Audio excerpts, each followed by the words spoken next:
Have you ever felt that you've gone too far from love to ever find your way back? That was how Margaret felt, a woman once rejected, once told she was unworthy of affection. She boarded a train heading west, not to find romance, but to disappear into a place where no one would remember her name. But out there, in the wild sweep of Montana plains where the sunsets burn gold and the wind hums through tall wheat, she met a quiet rancher burdened by grief, and a little girl with eyes as clear as morning light.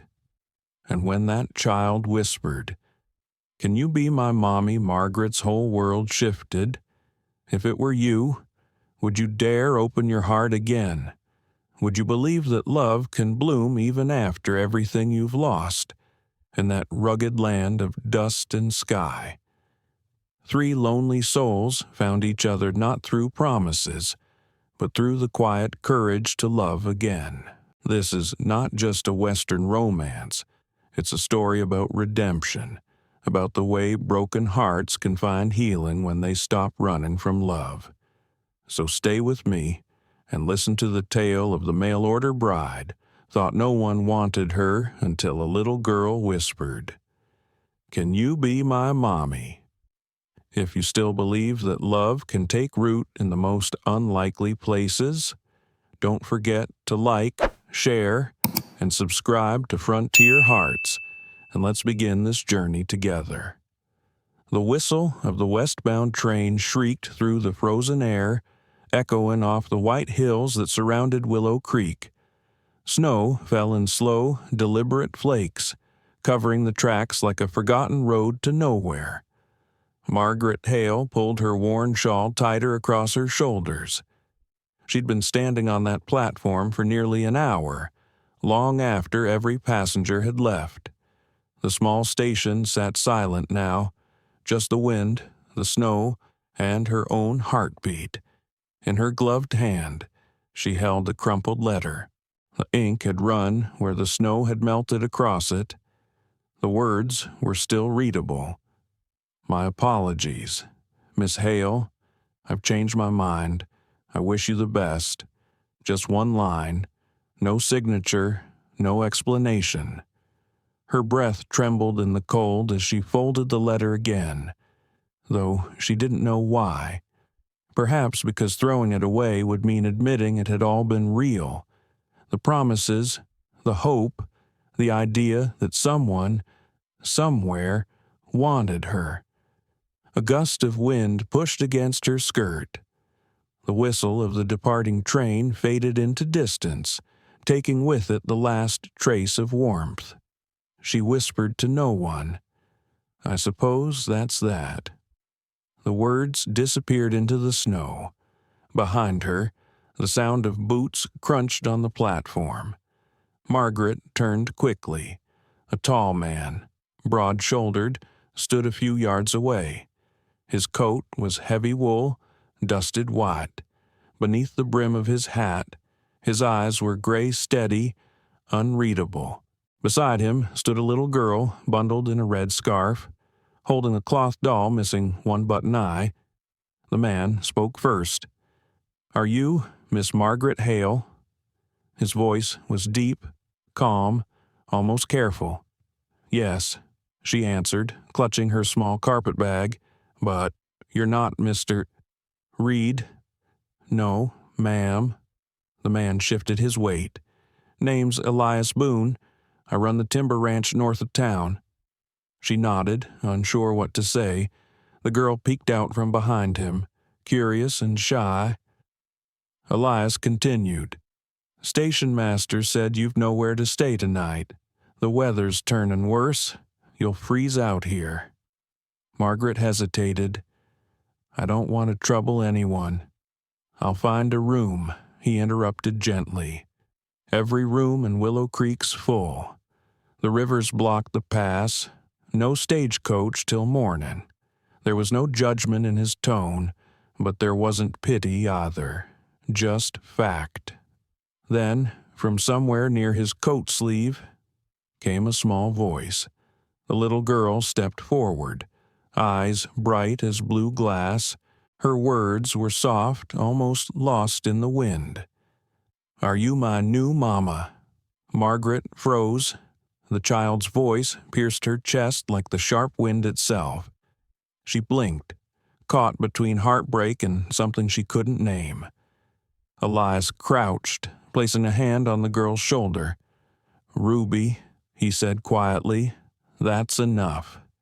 Ruby looked up at her father, confused, then turned back to Margaret. "But you said someone might come one day." Elias's jaw tightened. "I said maybe. Now hush." Margaret forced a smile that wavered. "It's all right," she said softly. "Children ask what grown folks are too afraid to—" The man rose again, meeting her gaze. For a brief moment, something unspoken passed between them, two people who'd both lost too much. He cleared his throat. "My ranch is about 3 miles out. We've a spare room, just till morning. You'll be safer there." Margaret glanced toward the empty tracks. The snow had begun to fall thicker now, swirling in white sheets that erased everything beyond a few yards. 3 miles, you said, she asked. He nodded. "I've a wagon at the end of the platform." Her instinct screamed to stay alone, to depend on no one again. But the cold bit harder each second, and the little girl's eyes looked up at her with that small, impossible hope. "All right," Margaret said quietly. "Thank you, Mr. Boone."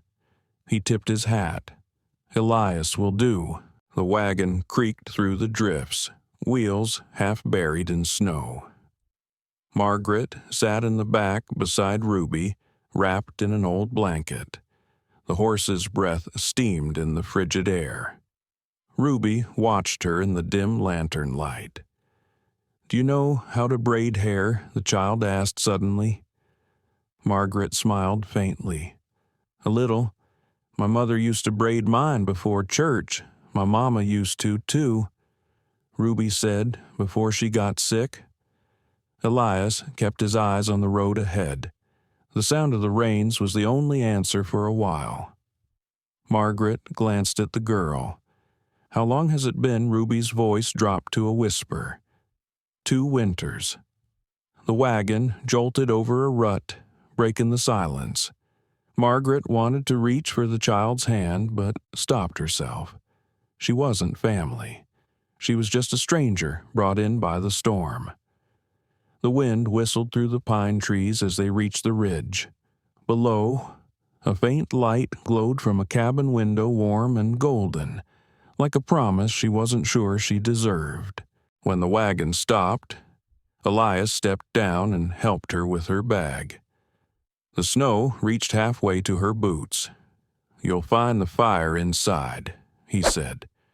"Ruby, go on ahead." The girl ran toward the porch, her laughter cutting through the wind. Margaret hesitated on the threshold. "You didn't have to do this," she murmured. Elias gave a small shrug. Nobody should be alone on a night like this. She looked up at him, then really looked and saw not just a man hardened by loss, but someone who still remembered kindness. Inside, the cabin smelled of cedar and smoke. A fire popped in the hearth. Margaret placed her small carpet bag near the door. The warmth made her eyes sting. Ruby pulled at her sleeve. "You can sit by the fire if you want," she said shyly. "That's where Mama used to read to me." Margaret knelt down. "Then maybe you can tell me what she used to read." Ruby thought a moment. "Mostly stories about angels. Papa says angels don't always have wings. Sometimes they just knock on the wrong door." Margaret swallowed hard, unable to answer. The girl's words lingered in the quiet room like a soft echo of faith. Elias returned with an extra quilt. "You can take the room at the back. It's small but warm. We'll sort things out in the morning." Margaret nodded. "Thank you." for trusting a stranger.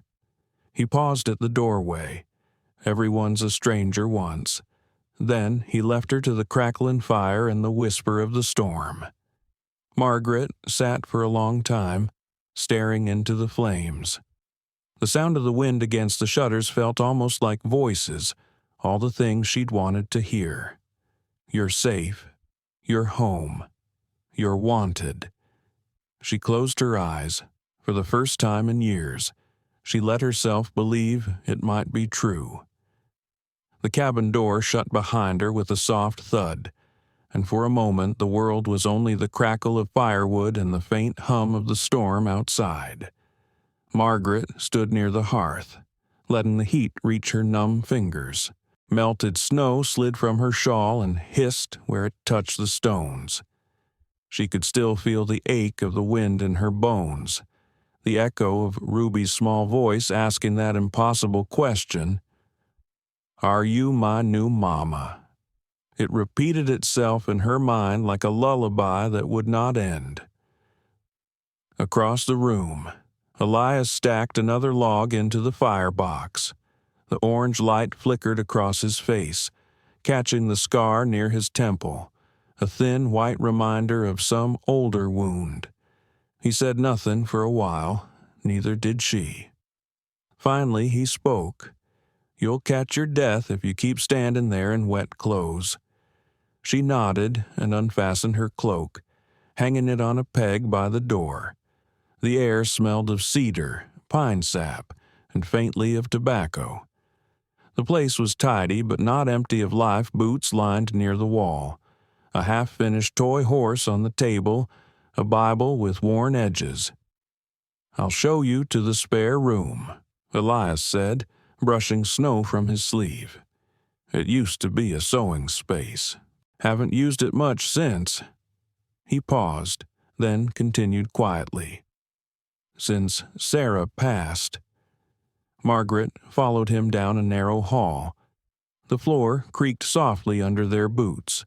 The room he opened was small but warm, quilts folded neatly on a narrow bed, the scent of lavender clinging to the pillow. "I can take the chair by the fire instead," she offered. "You shouldn't give up your wife's room. It's not hers anymore," he said, almost kindly. "And you're not taking it. You're borrowing it till morning." She lowered her eyes. "Thank you." He lingered in the doorway. "If you need anything water, more wood, you'll find me in the front room." When he left, Margaret sat on the edge of the bed. The wind outside pressed against the walls like an old sorrow that refused to leave. She pulled her boots off, lined them by the trunk at the foot of the bed, and stared at the flickering lamplight. From the main room came the soft murmur of father and daughter Ruby asking for another story. Elias answering in that calm, low tone of his. The sound eased something in her chest. It was the sound of family, ordinary and sacred all at once. She lay back, meaning only to rest her eyes, but exhaustion took her. In her dreams, she saw the train again, its smoke curling upward like a ghost of everything she'd lost. A man's voice somewhere behind her, Nathan's calling her name and then vanishing into snow. When she woke, the lamp had burned out. Moonlight spilled through the curtain in thin silver lines. Somewhere, a door creaked. She rose quietly, wrapping the quilt around her shoulders, and stepped into the main room. The fire had burned low, but there was enough light to see Elias at the table, writing by a stub of candle. His hair was damp, probably from checking the horses. He looked up. "Did I wake you?" "No," she said softly. "I couldn't sleep." He gestured to the kettle on the stove. "There's tea, if you'd like." She poured some into a tin cup and sat across from him. "You keep long hours." "Habit," he said. "When the nights get too quiet, I work. Easier than thinking." She understood that kind of quiet. I used to write letters at night. Most of them never got sent. Elias studied her face for a moment, then returned to his paper. Sometimes that's better. Words we never send can't hurt anyone. Margaret smiled faintly.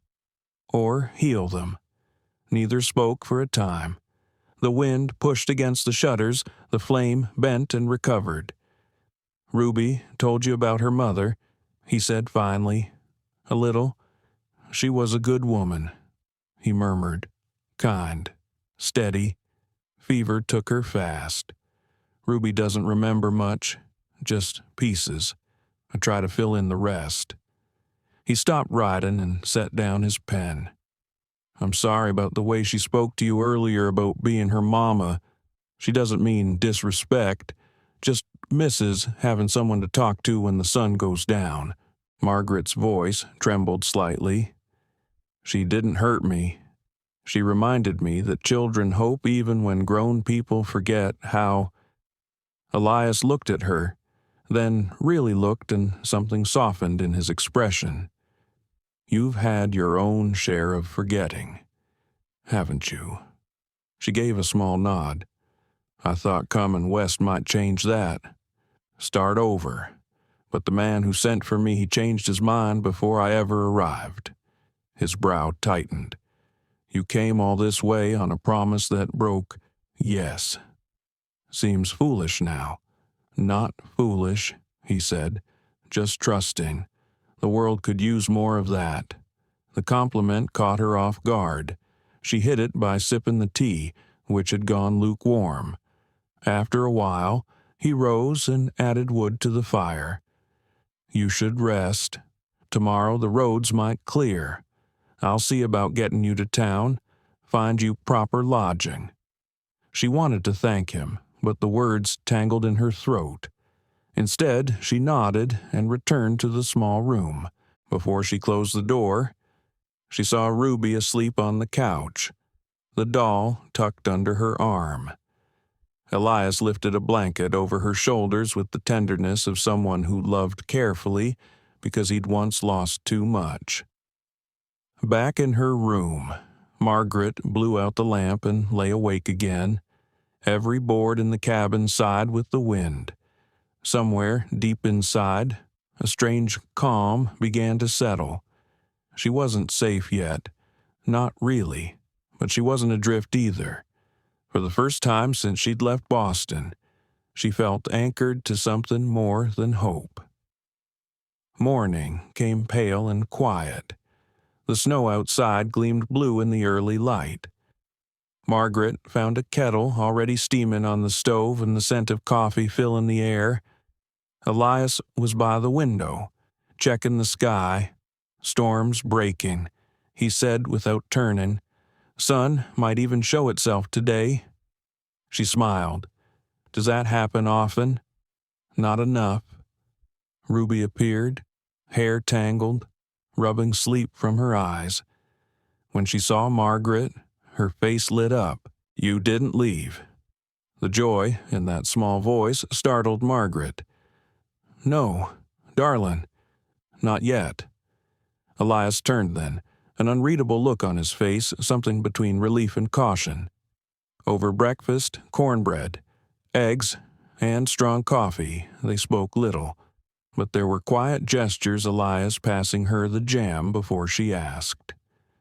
Ruby leaning her head against Margaret's arm. After the meal, Margaret offered to wash the dishes. Elias hesitated, then nodded. "If you're sure, I like to keep busy," she said. "Helps me think straight." When he stepped outside to feed the horses, Ruby climbed onto a stool beside Margaret. "Papa said we'll take you to town after lunch." "Do you have to go?" Margaret paused with the dishcloth in her hands. "That depends. On what? On whether there's a place for me to go." Ruby frowned. "There's a place here." The child's words were simple, but they hit Margaret like sunlight through glass. She reached out and brushed a strand of hair from Ruby's forehead. "You're very kind." Outside. Elias's voice called to the horses. The sound of the hooves echoed against the barn walls. Margaret turned toward the window and watched him work, steady and sure. For reasons she didn't fully understand, she found comfort in the rhythm of his movements. Later, when he came back in, he said the road into town was still buried under drifts. "Looks like you'll have to stay another night," he said. Margaret met his eyes, uncertain whether to feel relief or guilt. "Then I'll make myself useful, if you'll let me." He half smiled. "I don't doubt that you will." By afternoon, she was helping Ruby mend the missing button on her doll's face. The needle slipped once, pricking her finger, and Ruby gasped as if it were a tragedy. "It's nothing." Margaret laughed softly. "A little blood means the work is real." Elias, sanding a piece of timber nearby, looked up. "You sound like you've mended things before." "Mostly myself," she said. He didn't reply, but the look that passed between them said enough. Outside, the snow began to melt along the eaves. A single drop fell, catching sunlight before it vanished. Inside, the air felt warmer not just from the fire, but from the fragile understanding beginning to take root. When evening came, Elias lit the lamps and Ruby begged for a story. Margaret agreed to read from the old Bible on the shelf.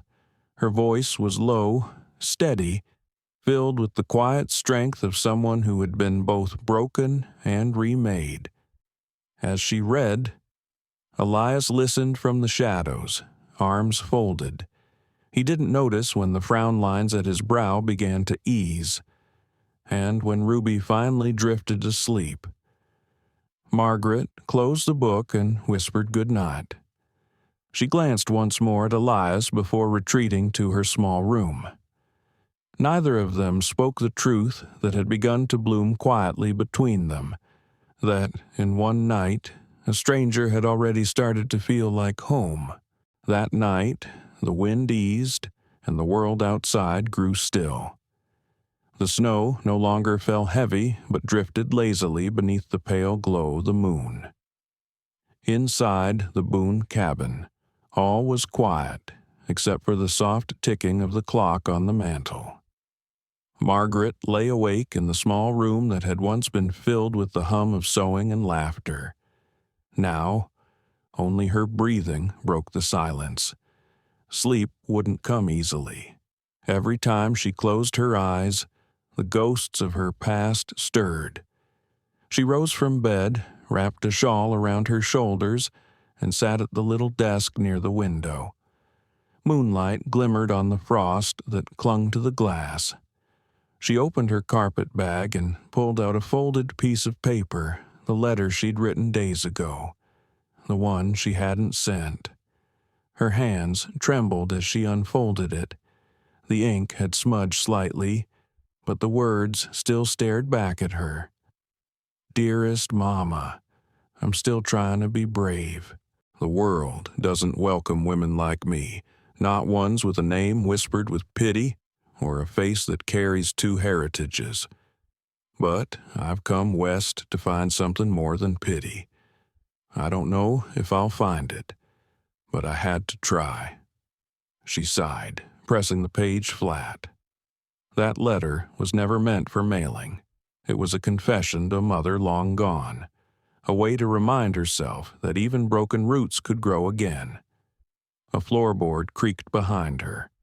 She turned, startled. Elias stood in the doorway, holding a lantern. His shirt sleeves were rolled to his elbows, his expression caught between apology and concern. "Didn't mean to frighten you," he said softly. "Couldn't sleep myself." Margaret folded the letter and slipped it back into her bag. "The storm's quieter tonight," she said. "Almost peaceful." "Peaceful can be strange," he replied, stepping into the room. "After you've lived with noise too long, the silence feels loud. She studied him for a moment. You mean, since your wife passed? He nodded slowly. The house felt too empty. So I filled it with work, chopping wood, fixing fences, anything that kept me from thinking. Margaret's gaze drifted to the quilt on her bed. I used to sew through the nights, she admitted, needle and thread, just to feel like I was holding something together. Their eyes met, two souls quietly recognizing the same kind of loneliness. Elias looked toward the window. The snow will keep till morning. After that, you'll be free to go wherever you planned. Her throat tightened. And where might that be? He hesitated, realizing what she meant. You don't have anywhere nowhere that would remember me, she said. My father's gone. My mother, too. Boston was kind once, but only if you were born the right sort of person. Elias frowned. And what sort is that? The sort that fits. I never did. The clock ticked again.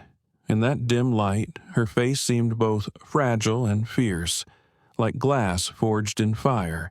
He wanted to say something to ease her, but the words stayed locked in his chest. Instead, he offered a quiet truth. Out here, folks don't care much for where you came from. They only care if you work hard, tell the truth, and keep your word. She smiled faintly. That sounds like freedom. It is, he said, but it's not easy. They stood there for a long moment, two people who'd both been left behind, suddenly aware that perhaps they didn't have to stay that way. Elias shifted, cleared his throat, and nodded toward the kitchen. Coffee. Margaret blinked. At this hour, he smiled a small, honest thing. Helps me think. She followed him into the main room. The fire had burned low again, a soft orange glow casting shadows that danced along the walls. The kettle hissed gently. As the coffee brewed, Margaret glanced around. On the mantel sat a framed sketch of a woman, light hair, kind eyes. Sarah Boone, she guessed. Next to it, a child's drawing of 3 stick figures. Papa, Mama, and Ruby. She was beautiful, Margaret said quietly. Elias looked at the picture, his voice roughened by memory. She was stronger than she looked. She could lift a hay bale better than most men. Margaret smiled. Then she must have been happy here. For a while, he said, until the fever came. After that, everything changed. Even the sound of the wind felt different. She didn't reply. Some losses had no language. He poured 2 cups and handed one to her.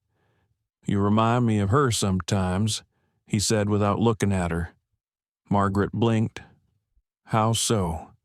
The way you move quiet, but you notice everything. The way Ruby looks at you, she hasn't done that since. He stopped himself, took a sip of coffee. Anyway, she likes you. Margaret stared into her cup. The coffee was bitter, but warm. She's a good girl. She deserves to laugh more. She used to. Maybe she will again. They both sat in silence, letting the fire fill the spaces between words.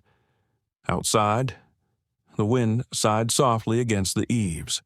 After a while, Ruby appeared at the doorway, hair tousled from sleep, clutching her doll. Papa, she mumbled, I heard talking. Elias smiled gently. It's all right, sweetheart. Go back to bed. Ruby blinked sleepily at Margaret. You're still here. Margaret's heart softened. For now, little one. Good. Ruby whispered. You make the house smell nice. Elias chuckled, low in his chest. Go on, Ruby. Back to bed. The girl nodded and padded down the hall, the doll dragging behind her. Margaret laughed softly. She's honest, always, Elias said. She gets that from her mother. When the child's door clicked shut, Margaret's laughter faded into a sigh. Children see things as they wish them to be, not as they are. Maybe that's what keeps the world from breaking, Elias said. The fire snapped. The sound was sharp, clean, and final. Margaret stood, smoothing her skirt. I should sleep. Thank you for the coffee. He nodded, rising as well. Good night, Miss Hale. She paused at the doorway. Good night, Mr. Boone. Their eyes held a moment longer than necessary. Then she disappeared into the small room, leaving him alone with the dying fire. Elias stared into the embers. He couldn't explain it, but something had shifted. The cabin no longer felt like a tomb. The silence wasn't heavy tonight. It breathed again.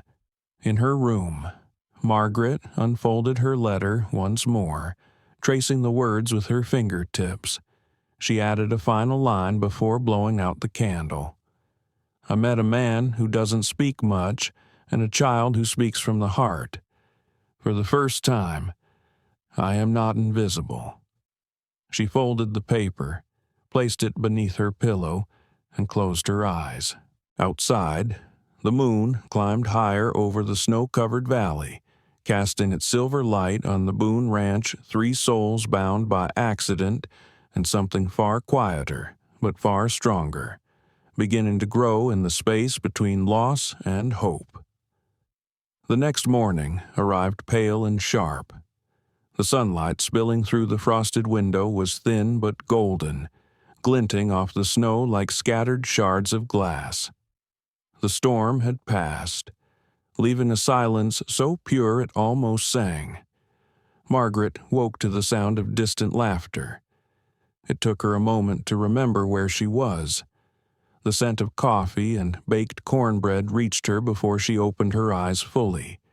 For a brief, fragile instant, she could imagine she belonged there, that this was her home, her morning, her family. Then she sat up and remembered she was only a guest, a stranger passing through. When she stepped into the kitchen, Elias was already at the table, mending the strap of a saddle. Ruby sat on the floor beside him, brushing her doll's tangled hair with a wooden comb. "Mornin', Miss Hale," Elias said, glancing up briefly. "Good mornin'," she replied. Her voice was soft but steady. "I saved you some breakfast," he added, cornbread still warm. Margaret smiled. "You didn't have to." "Habit," he said simply.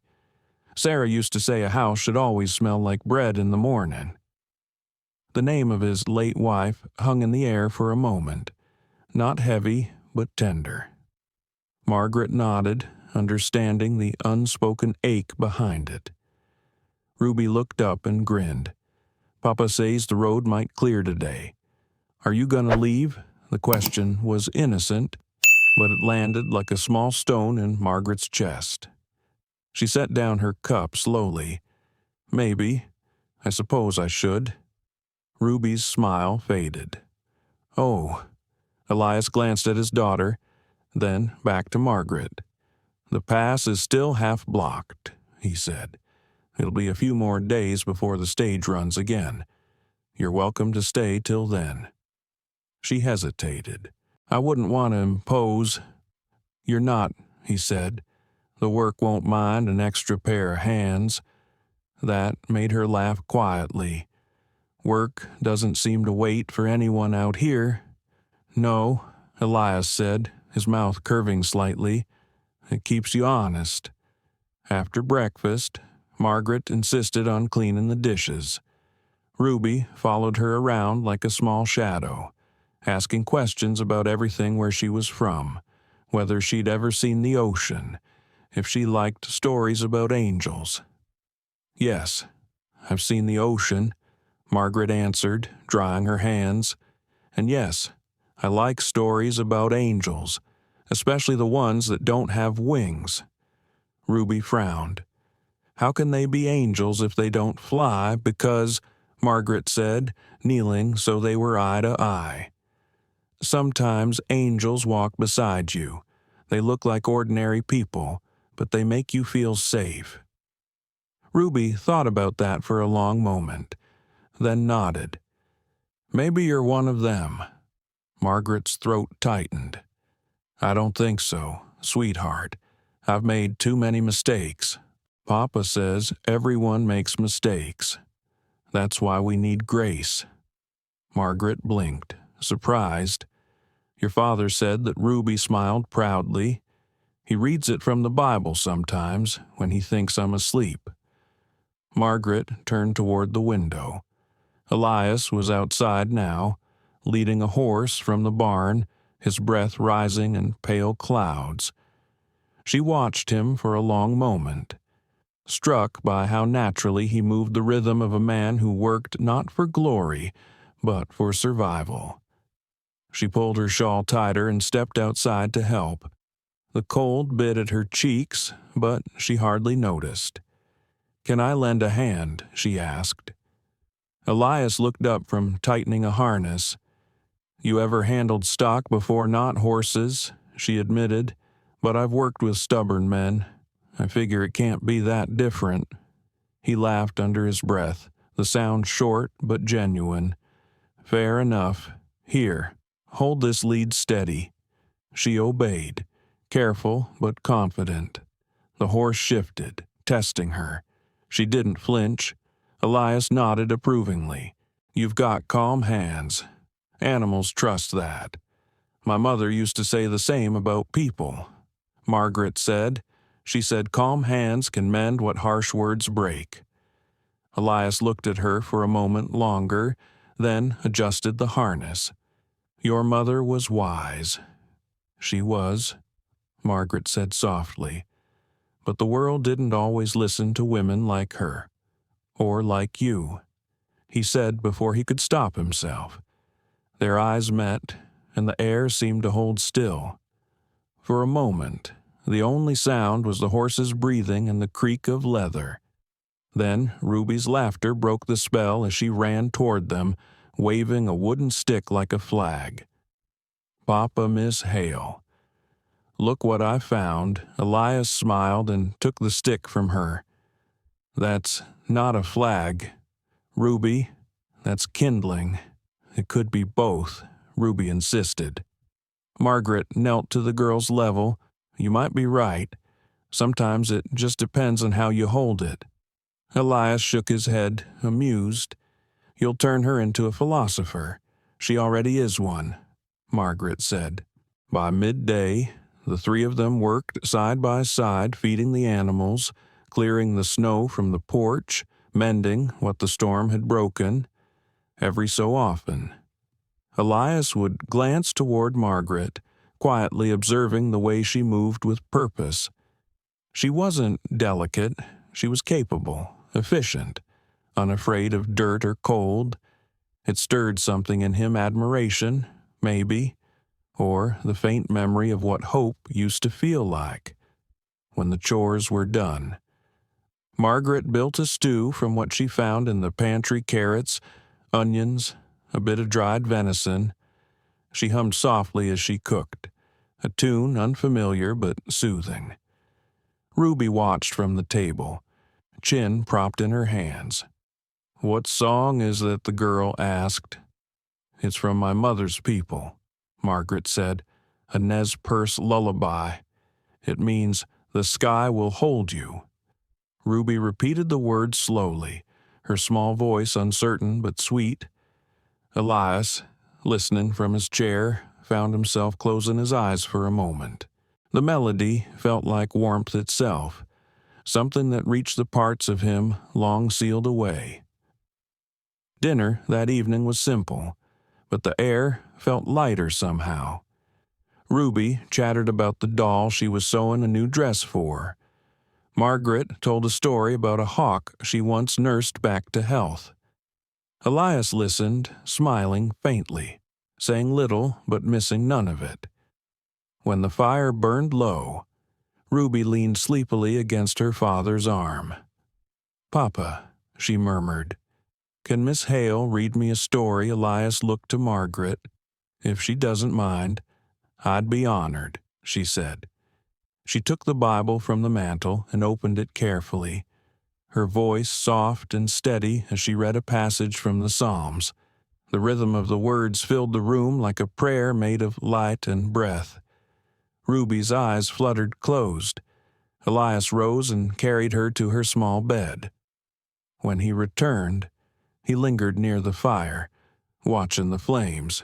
"She hasn't slept that easy in months," he said quietly.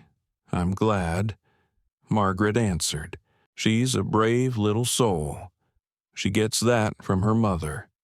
Margaret hesitated, then said, "She gets it from you, too."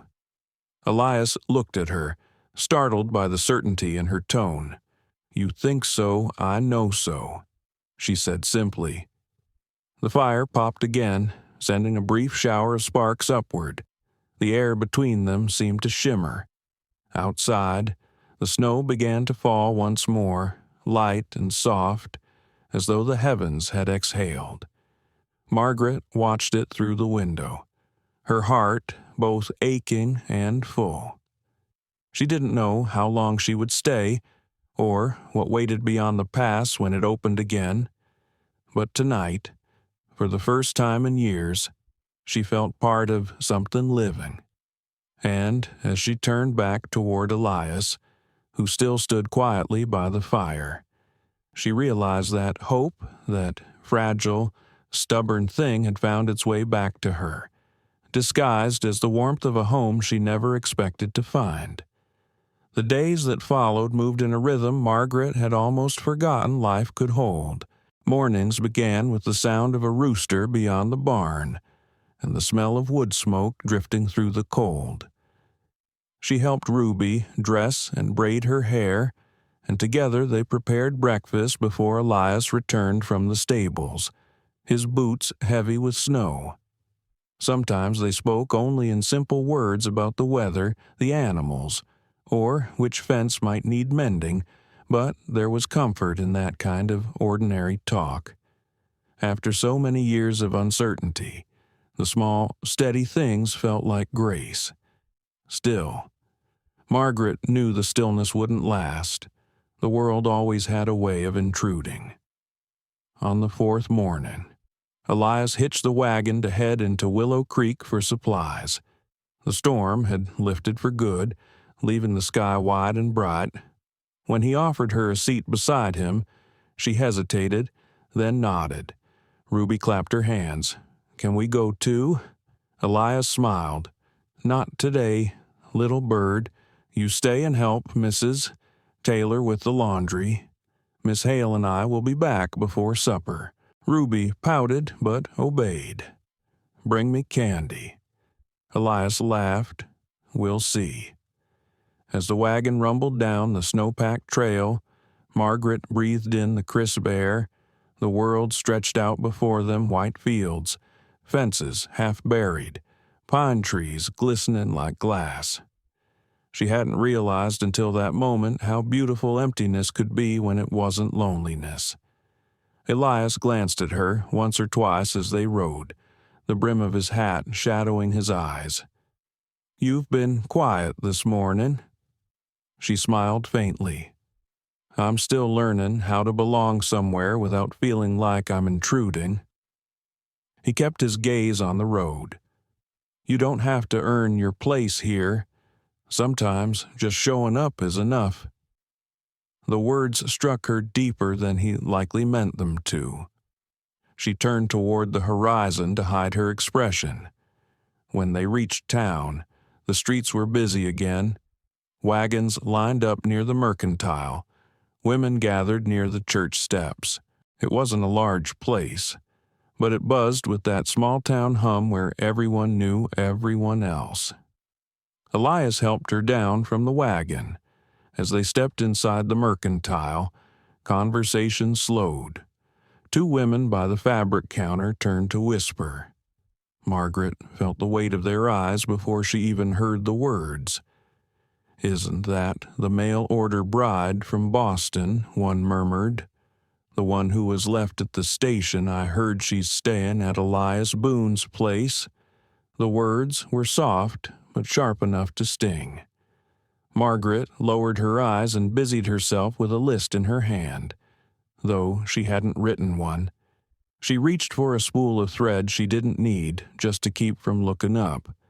Elias noticed, of course. His voice carried across the room, calm but clear. "Mornin', Mrs. Calloway. Fine day, isn't it?" The older woman behind the counter smiled politely, though her eyes flickered toward Margaret with curiosity she didn't bother to hide. "It is, Mr. Boone. Didn't expect to see you in such good company."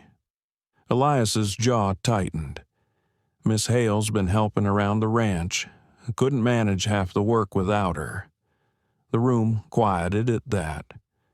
Margaret felt her cheeks warm but kept her eyes fixed on the fabric. Mrs. Calloway's smile faltered. "Well, that's generous of her." Elias paid for their supplies and said, "Good day," in a tone that left no room for more talk. Outside, Margaret let out a breath she hadn't realized she'd been holding. The cold air burned her lungs, but it was better than the sting of gossip. "I'm sorry," she said softly. "I didn't mean to cause talk." Elias adjusted the rope securing the bundles in the wagon. "Don't apologize for other people's tongues. Willow Creek has a long winter, folks. Fill it with chatter to keep warm." She smiled weakly. "Still, I don't want to make things harder for you." He looked at her then, steady and sure. "You haven't. You've made them quieter." The sincerity in his tone caught her off guard. She turned away, pretending to tighten her shawl, but a warmth spread through her that had nothing to do with the sun. They made one more stop, the post office. Elias went inside to check for letters while she waited by the wagon. A few townsfolk passed by, tipping their hats. Most didn't. One young man offered a pitying glance, which she ignored. When Elias returned, his expression was unreadable. "No letters today," he said. "For you, for anyone." The ride back was quiet. Margaret traced patterns in the frost on the window frame, lost in thought. She wasn't angry at the whispers, not really. She'd lived with judgment her whole life. But now, for the first time, she had something to lose, the fragile peace of the Boone ranch. The laughter of a little girl who called her Miss Hale like it meant more than a title. The quiet presence of a man who looked at her without pity. When they reached home, Ruby ran out to meet them, nearly tumbling into the snow. "You're back. Did you get candy?" Elias grinned and pulled a small paper bag from his coat. "I did." Ruby squealed and hugged him, then turned to Margaret. "Did you have fun?" Margaret knelt and brushed a strand of hair from Ruby's cheek. "I did, sweetheart, though I think your father had to rescue me once or twice." "From what? From sharp tongues," Elias said dryly. Ruby frowned, not understanding. "Did they try to bite?" Margaret laughed softly. "Something like that." They went inside. Margaret helped unpack the supplies while Elias took the horse back to the barn. When she reached into one of the sacks, she found a small parcel wrapped in brown paper. Inside was a spool of pale blue ribbon silk, fine and smooth. She frowned, confused. She hadn't chosen it. Elias returned just then, brushing snow from his coat. "That's for Ruby," he said quickly. "She likes blue." But Margaret noticed the faint color rising in his cheeks. "It's beautiful," she said quietly. "She'll love it." That evening, after supper, Ruby insisted Margaret tie the ribbon in her hair. Like a storybook princess, the girl said, spinning in front of the mirror. Elias watched from his chair by the fire. "You look perfect," he told his daughter. Ruby beamed. "Miss Hale did it." "Then Miss Hale's got a gift." Elias said, his gaze flicking briefly toward Margaret. For a moment, the room felt brighter, fuller, the kind of warmth that no fire could make. Later, when Ruby had gone to bed, Margaret stepped onto the porch. The moon hung low, spilling silver light over the snow. She heard the door open behind her and turned to see Elias holding 2 mugs of coffee. "Couldn't sleep?" he asked. She shook her head. "The stars are too loud tonight." He handed her 1 mug and leaned against the railing beside her. They always are after a storm. They stood in silence, watching the faint glow of the horizon. The night felt endless and gentle all at once. "Elias," she said softly, tasting his name as if it were something new, "you didn't have to defend me in town." "I know," he said, "but I wanted to." She looked at him, the firelight from the window catching the edge of his profile. "Why?" He hesitated, then said simply, "Because you belong here, whether they know it yet or not." The words settled deep inside her, as soft and solid as snow. When she finally turned back toward the house, she caught sight of Ruby's doll sitting on the windowsill, a tiny figure wrapped in scraps of cloth, staring out into the night. Margaret smiled faintly. She thought of the women in town, of their whispers in their eyes, and felt a calm she hadn't known in years. For the first time since leaving Boston, she didn't feel the need to prove herself to anyone. Not when this quiet home, this man, and this child had already begun to see her for who she truly was. The morning after their trip to town, the world turned gray again. The sky, once bright with promise, now hung heavy with clouds. A wind moved through the valley, low and restless, carrying the smell of snow not yet fallen. Inside the cabin, the day began like any other. Margaret baked bread while Ruby played near the hearth, her small fingers guiding a piece of blue ribbon through her doll's new dress. Elias was outside splitting wood, his steady rhythm like the heartbeat of the house itself. "Papa's strong," Ruby said proudly, not looking up from her sewing. Margaret smiled. "He is, but strength isn't only in muscles, you know." Ruby tilted her head. "What else is it in kindness?" Margaret said, dusting flour from her hands. "And keeping your word, and saying, 'I'm sorry' when you need to." Ruby thought about that, then nodded solemnly. "Then you're strong too?" The words made Margaret pause. She reached out, brushing a lock of hair from the girl's cheek. "I hope so, sweetheart." By afternoon, snow began to drift again, soft at first, then thicker, swallowing the fences until only the tops showed. Elias came in early, his shoulders dusted white, and stamped his boots near the door. "Storm's coming fast," he said. "We'll need more wood for tonight." He caught Ruby's cheeks flushed pink from playing near the fire. "You feeling all right, little bird?"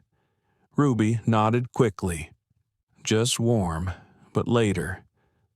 As dusk crept across the valley, Margaret noticed the brightness in the child's eyes had changed.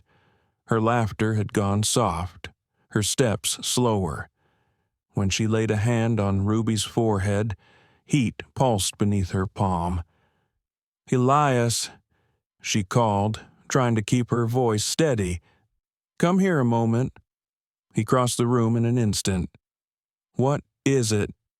"She's burning up," Margaret said. Elias crouched beside them, worry tightening his face. Ruby blinked, her breath shallow. "I'm just tired. Papa." Elias brushed his thumb against her temple. "You'll rest now."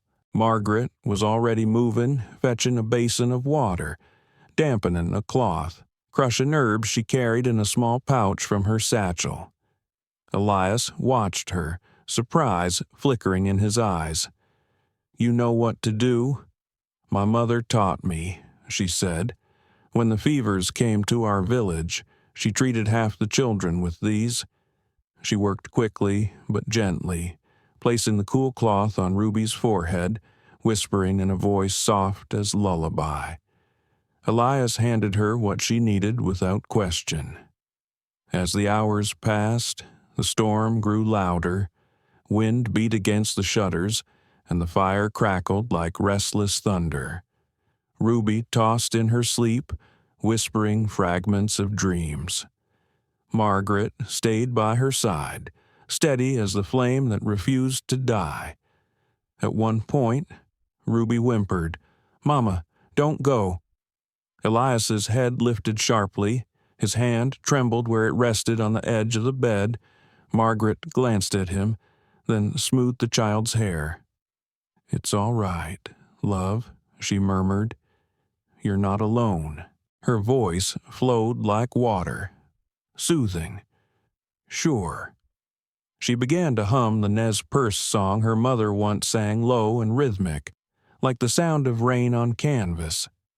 The melody wound through the cabin, quieted the storm for a moment.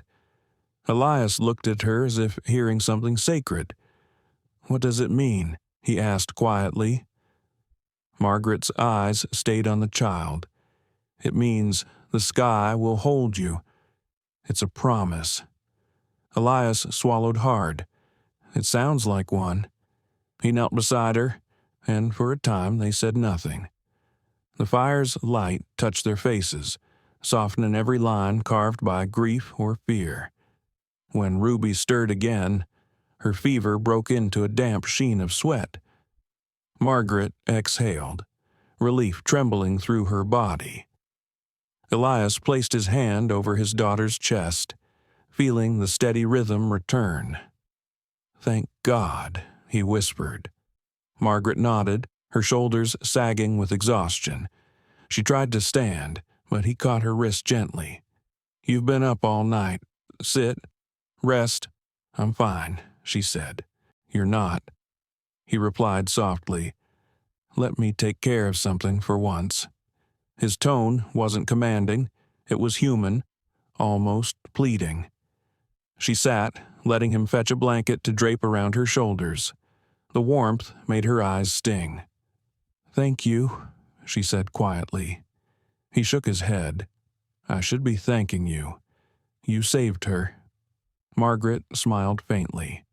"You make it sound like I worked a miracle. All I did was listen." "Not everyone listens," he said. For a long time they sat in silence, the firelight between them. Outside, the wind howled, but inside there was only the faint crackle of wood and the soft breathing of a child finally at peace. Hours later, Ruby opened her eyes, clearer now, her voice a hoarse whisper. Papa Elias leaned close. "I'm here." Her gaze shifted to Margaret. "You sang to me." "I did," Margaret said, smiling. "Did you hear it?" Ruby nodded slowly. "It sounded like home." Margaret blinked away sudden tears. "Then I'll sing it again when you need it." Elias looked at her over Ruby's head. And for the first time, there was no distance in his eyes, only gratitude and something else. Something he hadn't allowed himself to feel since the day he buried his wife. When Ruby drifted back to sleep, he rose and stirred the fire. "You should sleep too," he said. Margaret shook her head. "Not until she wakes again. You'll fall over if you don't." "Then I'll fall here," she said softly. He smiled at that, a small, weary smile that reached his eyes. "You're a stubborn woman, Miss Hale. Comes with being alive," she replied. By dawn, the storm had eased. Pale light crept through the curtains, painting the room in shades of gold and ash. Ruby slept soundly, her small hand curled around the edge of Margaret's shawl. Elias sat in the chair across the room, head bowed, asleep at last. Margaret looked between them, her heart swelling with something she dared not name. She'd known kindness before, but never belonging. This quiet room, this child's trust, this man's silent gratitude felt like a kind of grace she hadn't believed in for years. She rose quietly, stepping to the window. The valley stretched wide and still, a world remade by snow and light. Somewhere out there, her old life waited, but she no longer felt its pull. Behind her, Ruby stirred and whispered. Mama Margaret froze. Slowly, she turned. Ruby's eyes were still heavy with sleep, her voice drowsy. "Can I call you that?" The question landed like a prayer. Margaret's throat tightened. She glanced at Elias. He had woken, his eyes on her, unreadable but soft. Margaret knelt beside Ruby's bed. "You can call me whatever your heart needs to." Ruby smiled faintly.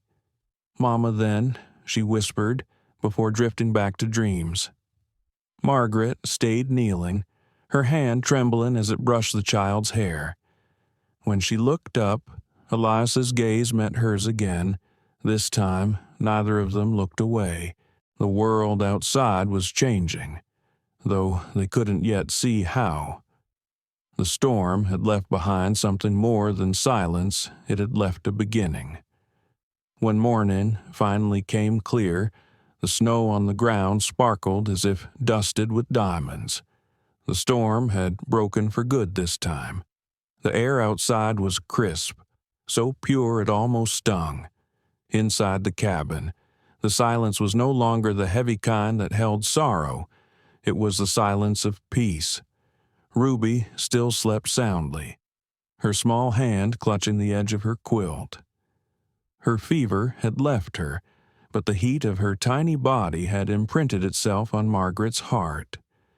For hours she had sat there watching the girl breathe, afraid to close her own eyes. Now, as the light touched the child's cheek, Margaret smiled through tears she didn't bother to hide. Elias stirred from his chair near the hearth. He stretched his arms, bones cracking softly after a night spent upright. When he looked at Margaret, his voice carried both relief and exhaustion. "She's better." Margaret nodded. "She's strong.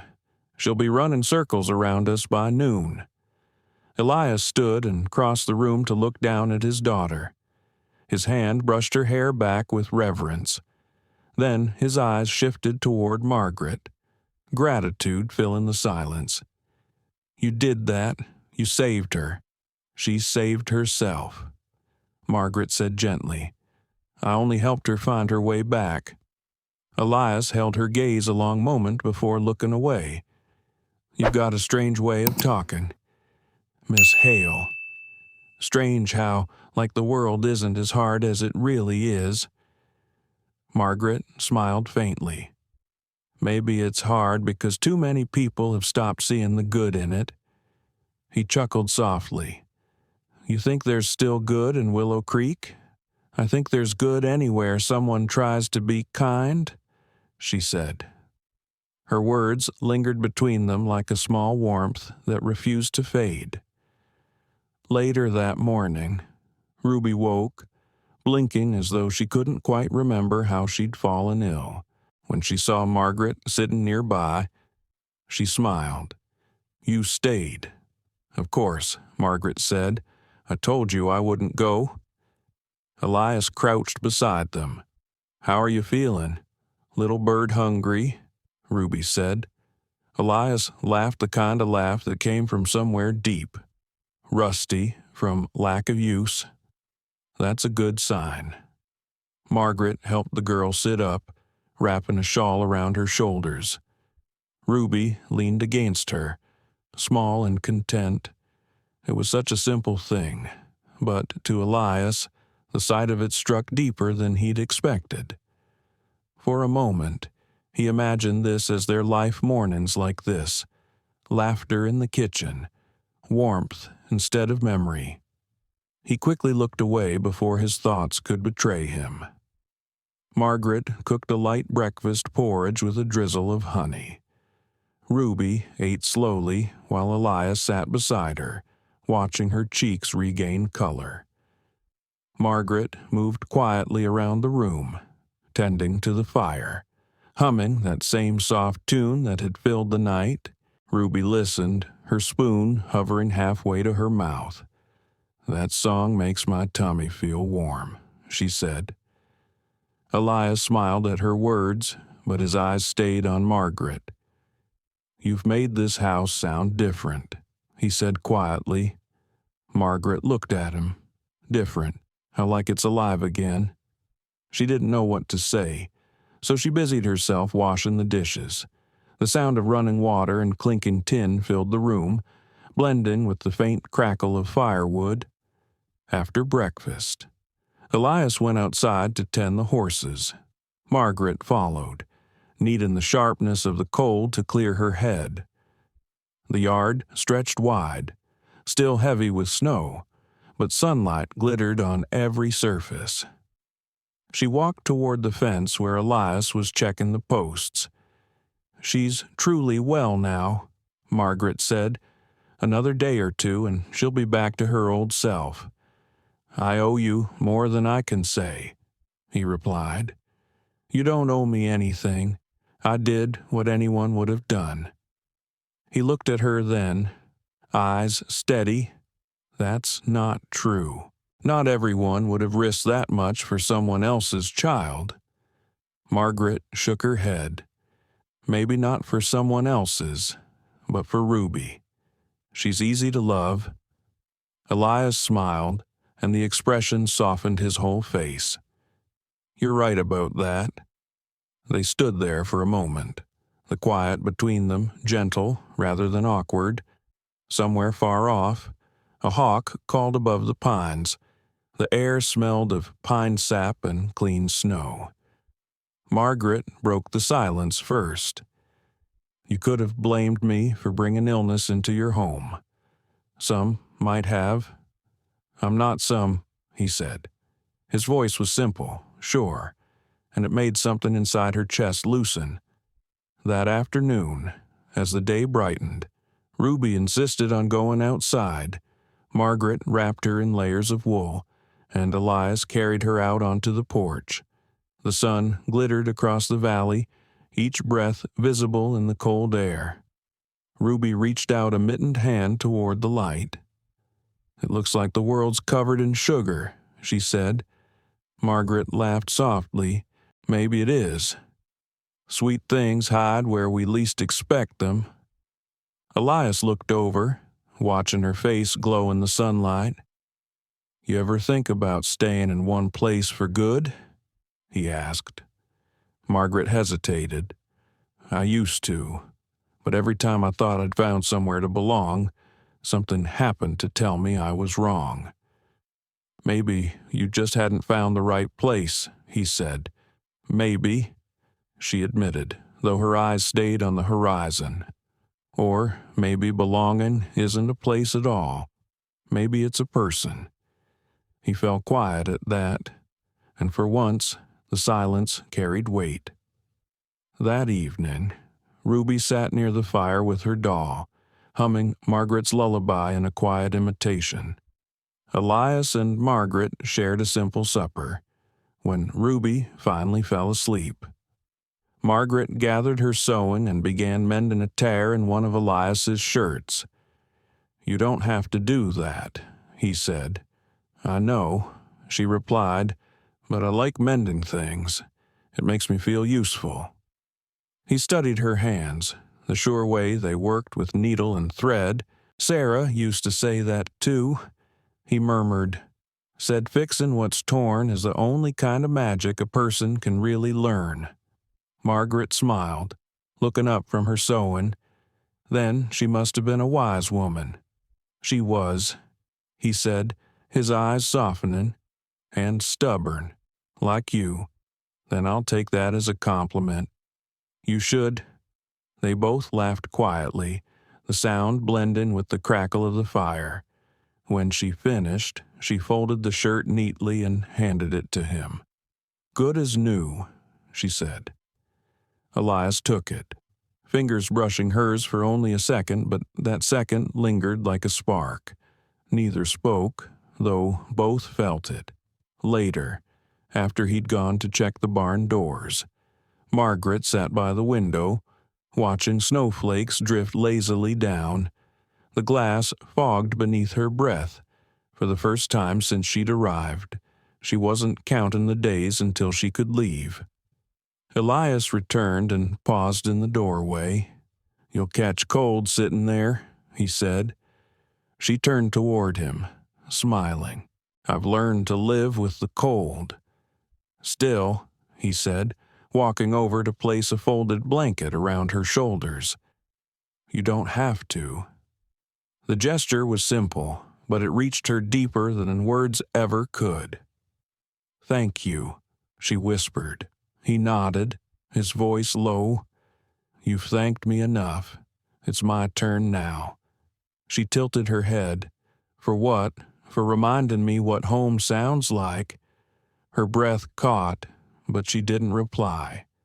He left the room quietly, and Margaret sat there for a long while, staring into the snow, feeling warmth spread where there should have been only chill. Outside, the world was still frozen, but inside the Boone ranch, something had begun to thaw not just the air, but the hearts that had been locked against hope for far too long. Winter lingered like an old guest reluctant to leave. Though the sun had returned and the snow began to melt in patches, the mornings still carried frost on every window pane. Yet inside the Boone cabin, warmth was no longer just from the fire. It came from laughter, from the scent of bread baking, from Ruby's small voice humming the Nez Perce lullaby as she brushed her doll's hair. Life began to find its rhythm again. Margaret spent her mornings helping Elias with the animals, her afternoons teaching Ruby letters by the fire, and her evenings reading aloud by lamplight. Sometimes Elias would listen quietly from his chair, pretending to whittle, though his hands often stilled when her voice softened over a tender passage. On one such evening, Ruby had fallen asleep halfway through a story. Margaret closed the book gently and glanced toward Elias. "She's dreaming before the last page," she whispered. He smiled faintly. She always used to do that when Sarah read to her. Margaret's tone was soft. "Do you miss her most at night?" Elias didn't answer at first. His gaze drifted toward the small window, where snowflakes shimmered in the lantern light. "Nights were hardest for a long time. I'd wake and think she was still beside me, reach for her hand, only to find cold air."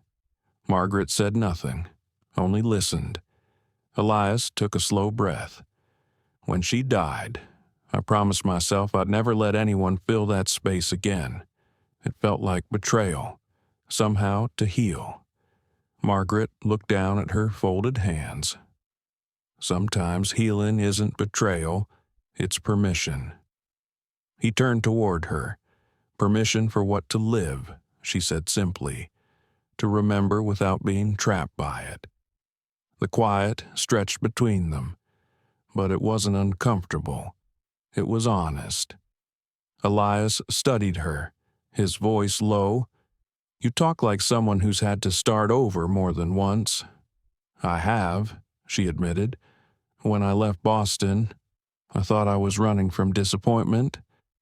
But really, I was running from silence, the kind that follows when people decide you don't belong." He frowned. "They said that to you." "Not with words," she said, "but you can hear judgment without anyone speaking it." Elias nodded slowly, a flicker of understanding in his eyes. "I know that sound." Their gazes met across the small room. The air between them felt fragile, like snow balancing on a branch. Then Ruby stirred in her sleep, mumbling. Mama Margaret froze.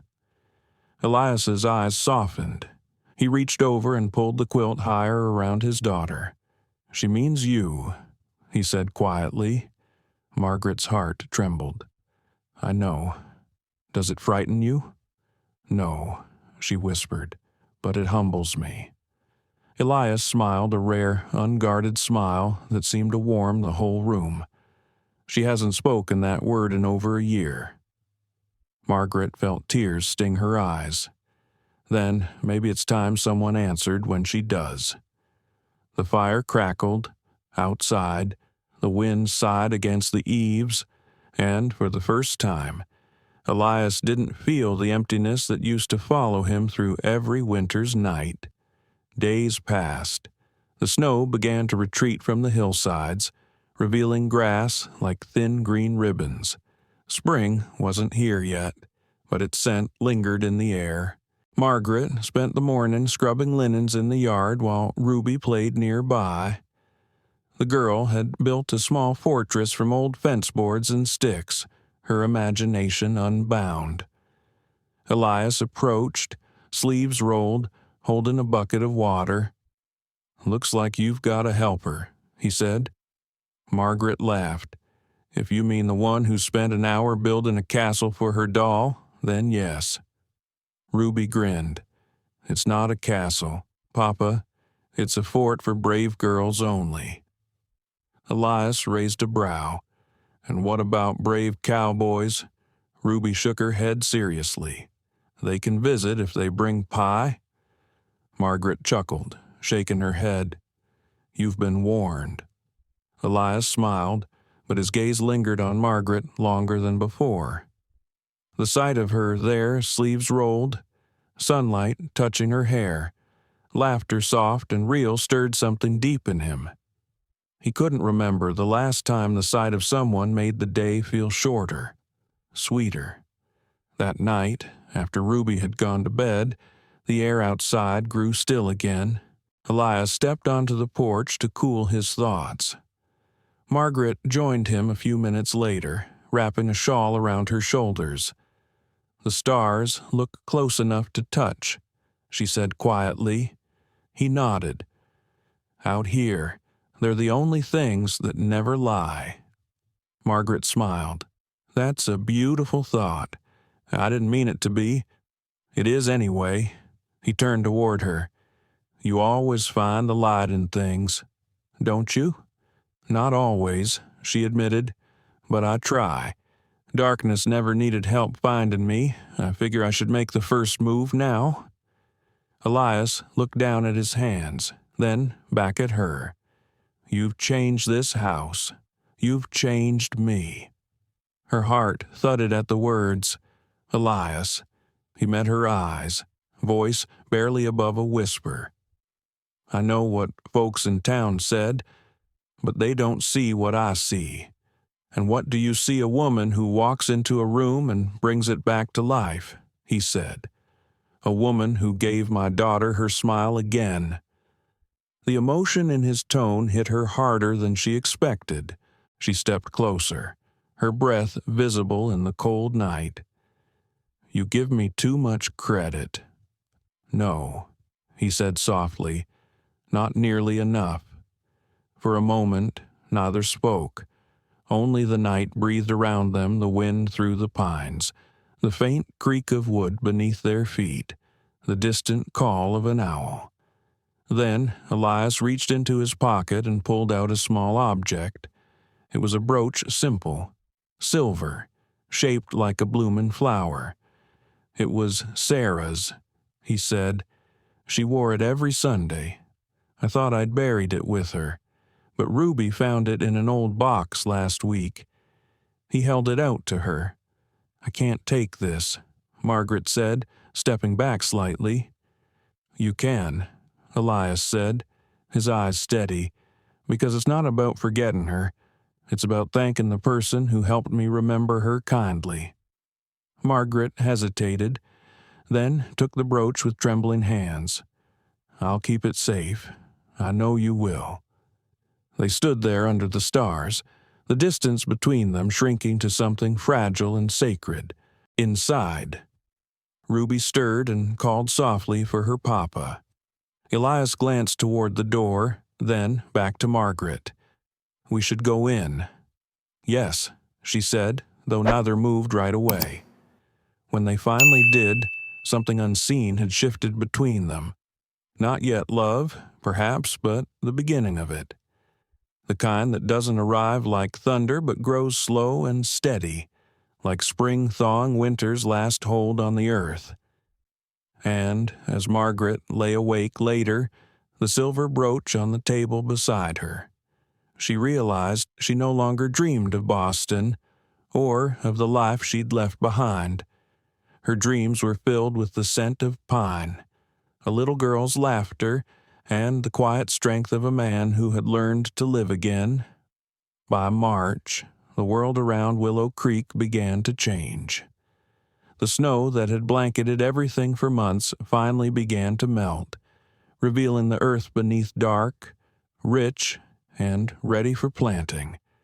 The river thawed and ran freely again, its song echoing across the valley.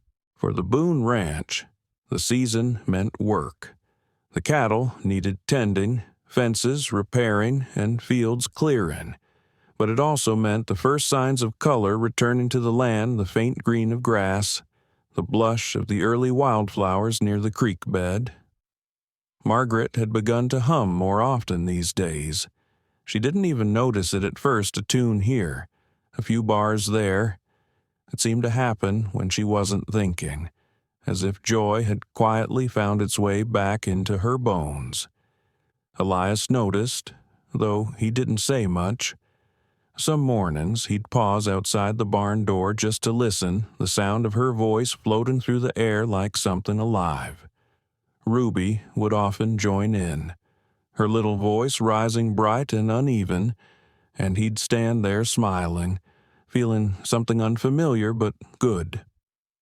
One morning, as Margaret hung the linens to dry, a wagon rolled up the long dirt path toward the ranch. The sight of it made her heart skip. She hadn't seen a traveler in weeks, not since the last supply run to town. Elias stepped out of the barn, wiping his hands on a rag. "That's Henry from the post," he said. "Must be bringing mail." Margaret felt a small jolt of worry. She hadn't received a letter from Boston in months, not since before she'd left. She thought perhaps there was no one left who'd bother to write. Henry tipped his hat as he dismounted. "Mornin'. Boone. Got a few things for you and this one for the lady." He handed Margaret a worn envelope. Her name was written in familiar script, neat, proper, unmistakably Boston. Her fingers tightened around it. For a long moment, she couldn't breathe. "You all right?" Elias asked gently. "Yes." She lied, just surprised. When Henry left, she stood staring at the letter, the air suddenly heavy around her. Elias noticed the color drain from her face. "Bad news I don't know yet," she said quietly. "Then open it," he said, but she didn't. Not yet. Instead, she tucked it into her apron pocket and returned to her work, though her hands trembled with every movement. It wasn't until late afternoon, when Ruby was napping and Elias was mending a gate out back, that she finally sat by the window and broke the seal. The letter was from Mrs. Abigail Turner, her former employer in Boston, a woman of refinement and unbending opinion. "My dear Miss Hale, it has come to my attention that you have relocated to the Montana Territories under rather unusual circumstances. While I understand the necessity of such decisions for a woman of your position, I cannot help but express concern. You were once a promising young woman, educated and capable, yet you have chosen a life so far removed from civility. Boston remains willing to welcome you back should you find the West unsuitable. There are opportunities here still. A teaching post has opened at the academy, one for which you are more than qualified. Do not allow sentiment or circumstance to cloud your judgment. The wilderness may offer novelty, but it is no place for a lady of your breeding. Yours sincerely, Abigail Turner. Margaret read the words twice, her throat tightening. Each sentence carried the same old sting, polite on the surface, cruel underneath. It wasn't the first time someone had implied she didn't belong in the life she was trying to build. But this time, the ache was different, because for the first time, she did belong somewhere. When Elias came in that evening, she was still sitting by the window, the folded letter in her lap. Was it bad news, he asked again? She shook her head slowly. Not bad. Just a reminder of where I came from. He leaned against the table. You don't have to talk about it. I want to, she said. I used to work for a family in Boston, the Turners. They took me in when my parents died. I thought they were kind, and maybe they were, in their way. But to them, kindness always came with a price. You were welcome only if you stayed small, quiet, grateful. I spent years thinking I owed them for letting me stay. Elias's voice was low, and now they want you back. Yes, back where everything looks perfect, but nothing feels real. He studied her for a long moment. Are you thinking about going? Margaret hesitated. I don't know. There was a time when I would have gone without question. But now, she looked around the room, the firelight, the wooden walls, Ruby's doll resting on the chair. Now, I think I've already found something worth staying for. Elias's chest tightened, though he tried not to show it. You'd have more comfort in Boston. Comfort isn't the same as peace, she said. Ruby woke then, rubbing her eyes, and climbed into Margaret's lap. Did the letter say anything nice? Margaret smiled softly. No, sweetheart, but it reminded me how nice it is to be here. That evening, after supper, Margaret stepped outside alone. The world smelled of thawing earth and smoke. She could hear the creek running strong again. The sky above burned with stars closer, brighter than she'd ever seen in the city. Elias joined her a few minutes later. You didn't answer my question, he said quietly. She turned. Which one are you going? Margaret looked down at her hands. I think the woman who left Boston died somewhere on the road out here. The one who's standing here tonight. She's not ready to leave this life yet. He took a slow breath. I'm glad to hear that. For a moment, neither moved. The air between them felt fragile but warm, like something new, learning how to exist. Elias reached into his coat pocket and handed her something small, a folded piece of paper. Found this in Ruby's room. She said it was for you. Margaret unfolded it. The child's handwriting sprawled across the page. Dear Miss Hale, I love you more than pancakes. Please don't go away. Margaret pressed the note to her chest, her voice barely a whisper. I won't. When she looked up, Elias's eyes were steady on hers. She's not the only one who'd miss you, he said softly. The words lingered like a spark in the cold air. Neither of them dared to move, as though one breath might break the moment. Finally, Margaret smiled small, certain. Then, I suppose I'd better stay a while longer. Elias nodded, but in his heart he knew she wasn't just staying for a while. She was home. The following weeks moved with a rhythm that felt almost like music. The snow melted completely, leaving behind dark soil that smelled of promise. The fields around the Boone ranch came alive with the first buds of green, and the days grew longer, softer. Margaret often woke before sunrise. She liked the stillness then, the way light crept slowly over the hills, the sound of Elias chopping wood in the distance, the gentle crackle of the fire she'd just lit. She found peace in these quiet rituals. It no longer felt like she was a guest in this house. She belonged to it, and it belonged to her. One Saturday, Elias returned from town with an announcement. "There's a spring gathering next week," he said, setting a bag of flour on the table, music, food, some dancing. "They're holding it at the church hall." Ruby gasped, nearly spilling her milk. "A dance, Papa. Can we go?" "Please," Elias chuckled. "I suppose we could." Then, turning to Margaret, "You're welcome to come too. Of course, everyone will be there." Margaret hesitated. "I'm not much of a dancer." Ruby's eyes widened. "Everyone can dance. You just move your feet and smile."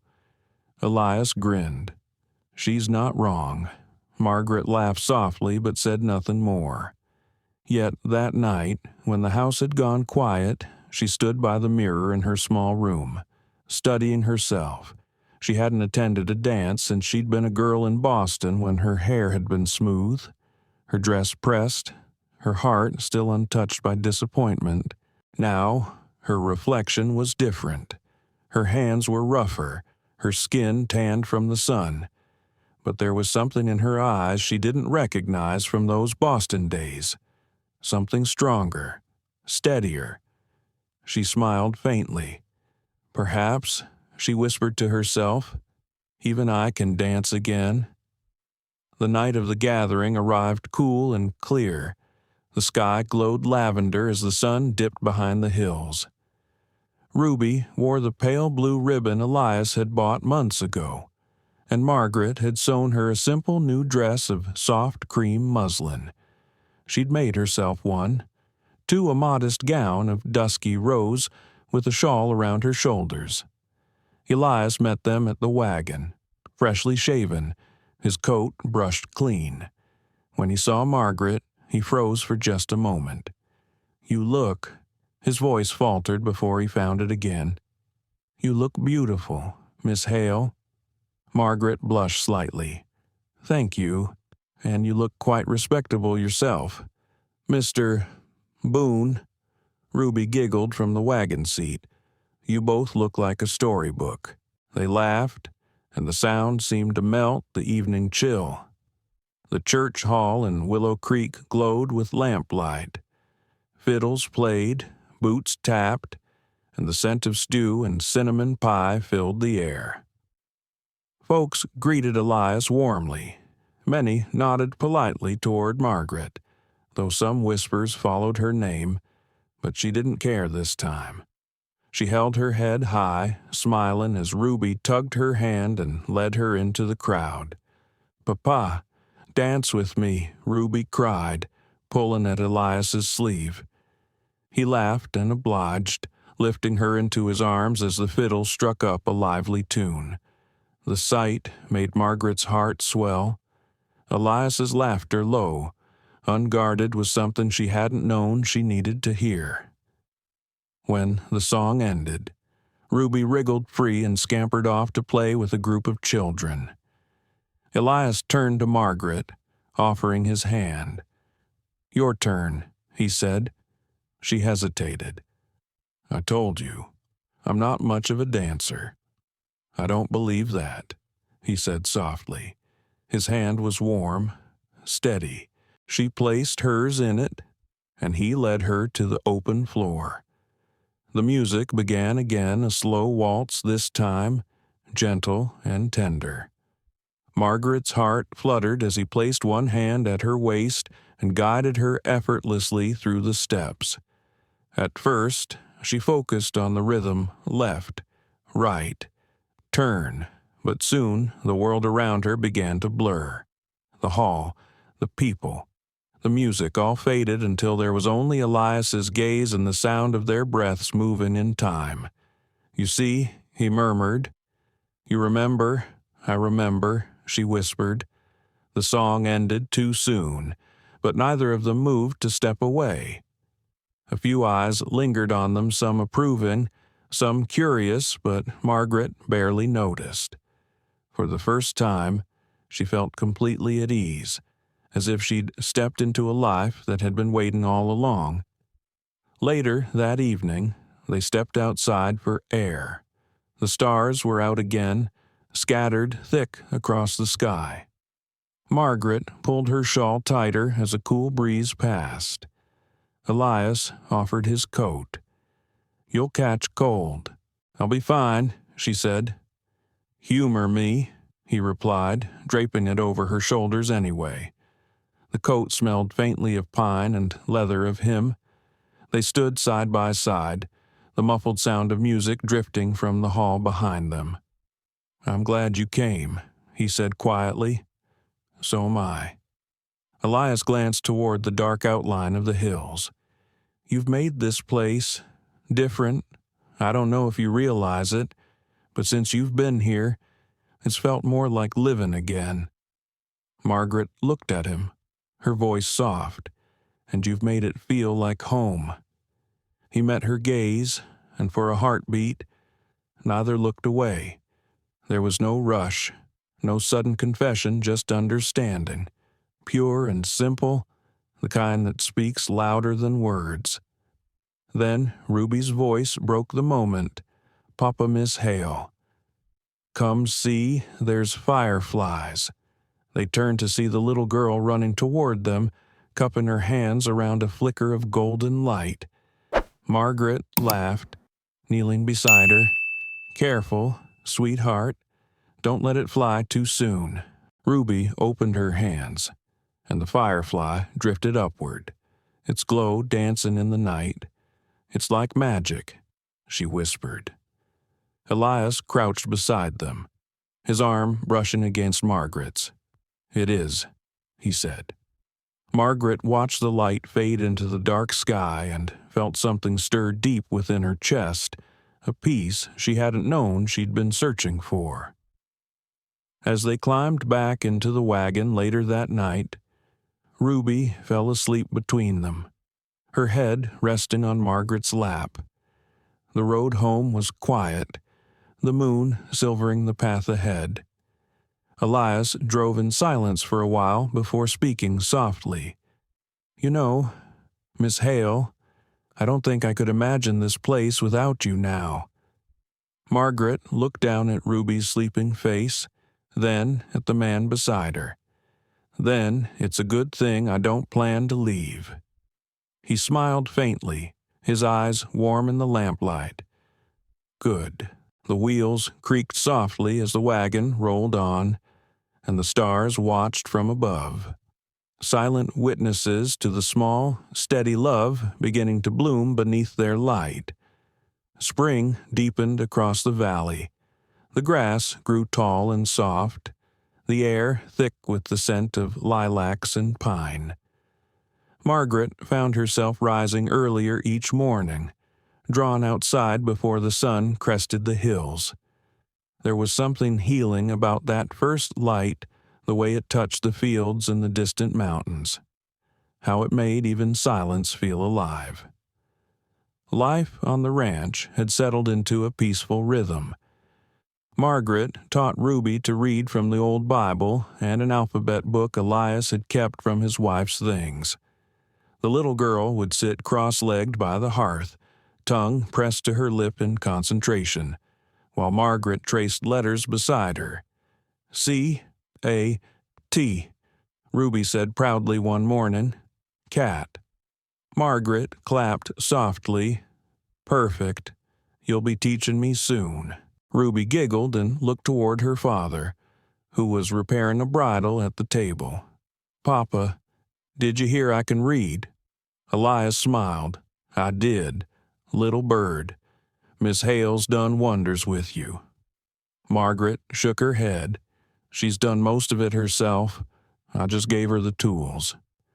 Elias looked up, his eyes catching hers for a moment. "You've given us a lot more than that." The warmth in his voice made her look away quickly, pretending to focus on the fire. She could feel the faint heat rising in her cheeks. Later that day, clouds gathered in the west, dark and rolling low over the hills. The wind shifted, carrying with it the smell of rain and the distant grumble of thunder. Elias glanced at the sky. "Storm coming. I'd better check the barn roof before it hits. I'll help you," Margaret said. He frowned slightly. "It's heavy work. I'm stronger than I look," she replied, already tying her shawl tighter. He hesitated, then nodded. "All right, but stay close." By the time they reached the barn, the first drops were falling, slow and fat. The air crackled with electricity. Inside, the horses stamped nervously, their ears flicking at the thunder. "Easy now," Elias murmured, running a hand along one mare's neck. "It's just a little noise." Margaret fetched feed and calmed another horse, her hands steady despite the storm's rising voice. The wind howled outside, rattling the shutters. Lightning flashed, and for an instant the whole barn glowed white. Then came the crack, a sound like the sky itself splitting open. "Roof beam," Elias shouted. Before she could move, part of the upper loft groaned and gave way, sending a shower of hay and wood splinters down. Margaret ducked, covering her head. When the dust settled, she coughed, blinking through it. "Margaret, are you hurt?" Elias was beside her in seconds, his hands checking her arms, her shoulders. "I'm fine," she managed, though her heart raced. Just startled, he looked into her eyes, his voice low. "Don't do that again. Do what? Run toward danger." "I didn't," she said softly. "I ran toward you." For a moment, neither moved. Rain hammered the roof, thunder rolled overhead, and between flashes of lightning, their eyes held something unspoken passing like a breath between them. Then Ruby's voice echoed from the house, faint but terrified. Papa Miss Hale Elias turned sharply. "Stay here," he said, sprinting into the storm. Margaret followed without thinking. The wind tore at her shawl as she ran after him, skirts heavy with rain. They burst through the cabin door to find Ruby crying, clutching her doll. The windows rattled with each gust. I was scared. The girl sobbed. Elias scooped her up. "It's all right, little bird. You're safe." Margaret closed the door and leaned against it, chest heaving. Lightning flared outside, illuminating their faces. Ruby's small hands gripped her father's shirt tightly. "Shh," Margaret murmured, brushing the child's damp hair from her forehead. "Storms can't come inside. Remember, they stay where the wind lives." Ruby hiccuped a laugh, her tears slowing. Elias looked at Margaret over his daughter's head, and for the first time, the wall of restraint he'd carried seemed to crumble. Gratitude, relief, affection had all shown in his gaze. "Thank you," he said quietly. She shook her head. "You don't need to thank me." "I do," he insisted. "You've brought peace to this house. I'd forgotten what that felt like." Margaret met his eyes, her voice barely above a whisper. "Maybe peace was waiting for you to open the door." Outside, the thunder began to fade, replaced by the steady rhythm of rain. Elias carried Ruby to bed once the worst had passed, tucking her beneath the quilts. Margaret followed, sitting for a while beside the girl, humming softly until her breathing steadied. When she turned to leave, Elias was waiting by the door, watching her. "She won't remember the storm," he said quietly, "but I will." Margaret smiled. "Because you nearly lost part of your barn." He shook his head. "Because I nearly lost my mind seeing you under that beam." The honesty in his tone startled her. "You'd have done the same for anyone." He stepped closer. Maybe. But I've never feared for anyone like that before. The air between them changed, charged like the world outside had been moments ago. She could hear the rain sliding down the window, could feel the warmth of him standing close enough that she barely dared to breathe. "Elias," she began, but the word trailed off. He looked at her for a long, searching moment. Then he said softly, "I'm sorry if I've been distant. It's not because I don't feel, it's because I do." Her pulse quickened. "And what is it you feel?" His eyes didn't waver, like, maybe, after all this time. "My heart's ready to live again, because of you." Margaret's breath caught, her throat tightening. She wanted to answer, to tell him she felt the same pull, but words seemed too fragile for the moment. So instead, she did what came naturally. She reached for his hand. He took it gently, his rough palm warm against hers. They stood there, the silence between them tender and full. Outside, the storm drifted eastward, leaving behind a sky washed clean. The scent of wet earth filled the air, and somewhere beyond the fields, a lark began to sing. Elias squeezed her hand once, then let it go. "You should rest," he said quietly, though his voice trembled faintly. "So should you," she replied. But neither moved. They simply stood there, listening to the rain's soft lullaby, two hearts learning what it meant to be whole again. When Margaret finally returned to her room, she glanced once toward the brooch Elias had given her weeks ago, Sarah's brooch. It lay beside her Bible, gleaming in the candlelight. She touched it gently and whispered a silent promise to the woman who'd come before her. "I'll take care of them, both of them." Then she lay down, the sound of rain still whispering outside, and for the first time in years, she fell asleep with peace in her chest instead of loneliness. The storm passed, leaving behind a world rinsed clean. The grass glistened under the morning sun, the air sharp and sweet. It felt like the beginning of something new. For the first time in months, the Boone ranch seemed to hum with quiet joy. Ruby laughed freely again, chasing butterflies in the tall grass. Elias's steps grew lighter, and when he looked at Margaret, there was no longer that guarded distance in his eyes. Something had shifted, something fragile, but real. Margaret could feel it too. She noticed how often their hands brushed while working side by side, how their silences no longer felt empty, but safe. How every glance seemed to say what neither of them had yet dared to speak aloud. Days passed gently. The rhythm of spring work filled their hours mending fences, tending the cattle, preparing the small garden out back for planting. Margaret found she loved the simple labor of it, the smell of tilled earth, the sound of Elias's low hum as he worked, the feeling that every seed she buried was a quiet promise to the future. But peace, like the seasons, never lasted long. It was a Tuesday morning when the past came knocking quite literally. The sun had barely lifted when the sound of hooves echoed down the road.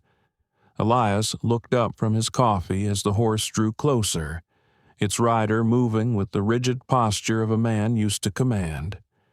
"Expectin' anyone?" Margaret asked, drying her hands on a towel. Elias shook his head. No one this far from town without a reason. The rider dismounted, dusted his coat, and approached the porch with confidence. When he stepped into the light, Margaret's breath caught. "Miss Hale," he said, tipping his hat, or should I say, Mrs. Boone. The voice, that sharp, smooth tone, was unmistakable. Samuel Cottrell, the man who had once written to her as a suitor before, withdrawing his offer without warning. Mr. Cottrell, she said, her voice calm though her hands trembled. You're a long way from Boston. Elias stepped beside her, his presence steady, protective. Friend of yours? Not exactly, she said quietly. Cottrell smiled the kind of smile that never reached the eyes. We were once acquainted. I came west on business and heard there was a Miss Hale living here. Imagine my surprise. What do you want? Elias asked, his tone polite but cold. Cottrell adjusted his gloves. Only a word. Miss Hale and I have unfinished matters. It seems she left Boston rather abruptly, with certain misunderstandings unresolved. Margaret felt a flicker of old shame rise in her chest, but she met his gaze without flinching. There's nothing unresolved between us, Mr. Cottrell. You made your position clear when you rescinded your proposal. Ah, he said softly. But you didn't tell me you'd run off to play frontier wife. I might have reconsidered had I known you were so adaptable. Elias's jaw tightened. Watch your tongue. Cottrell raised an eyebrow.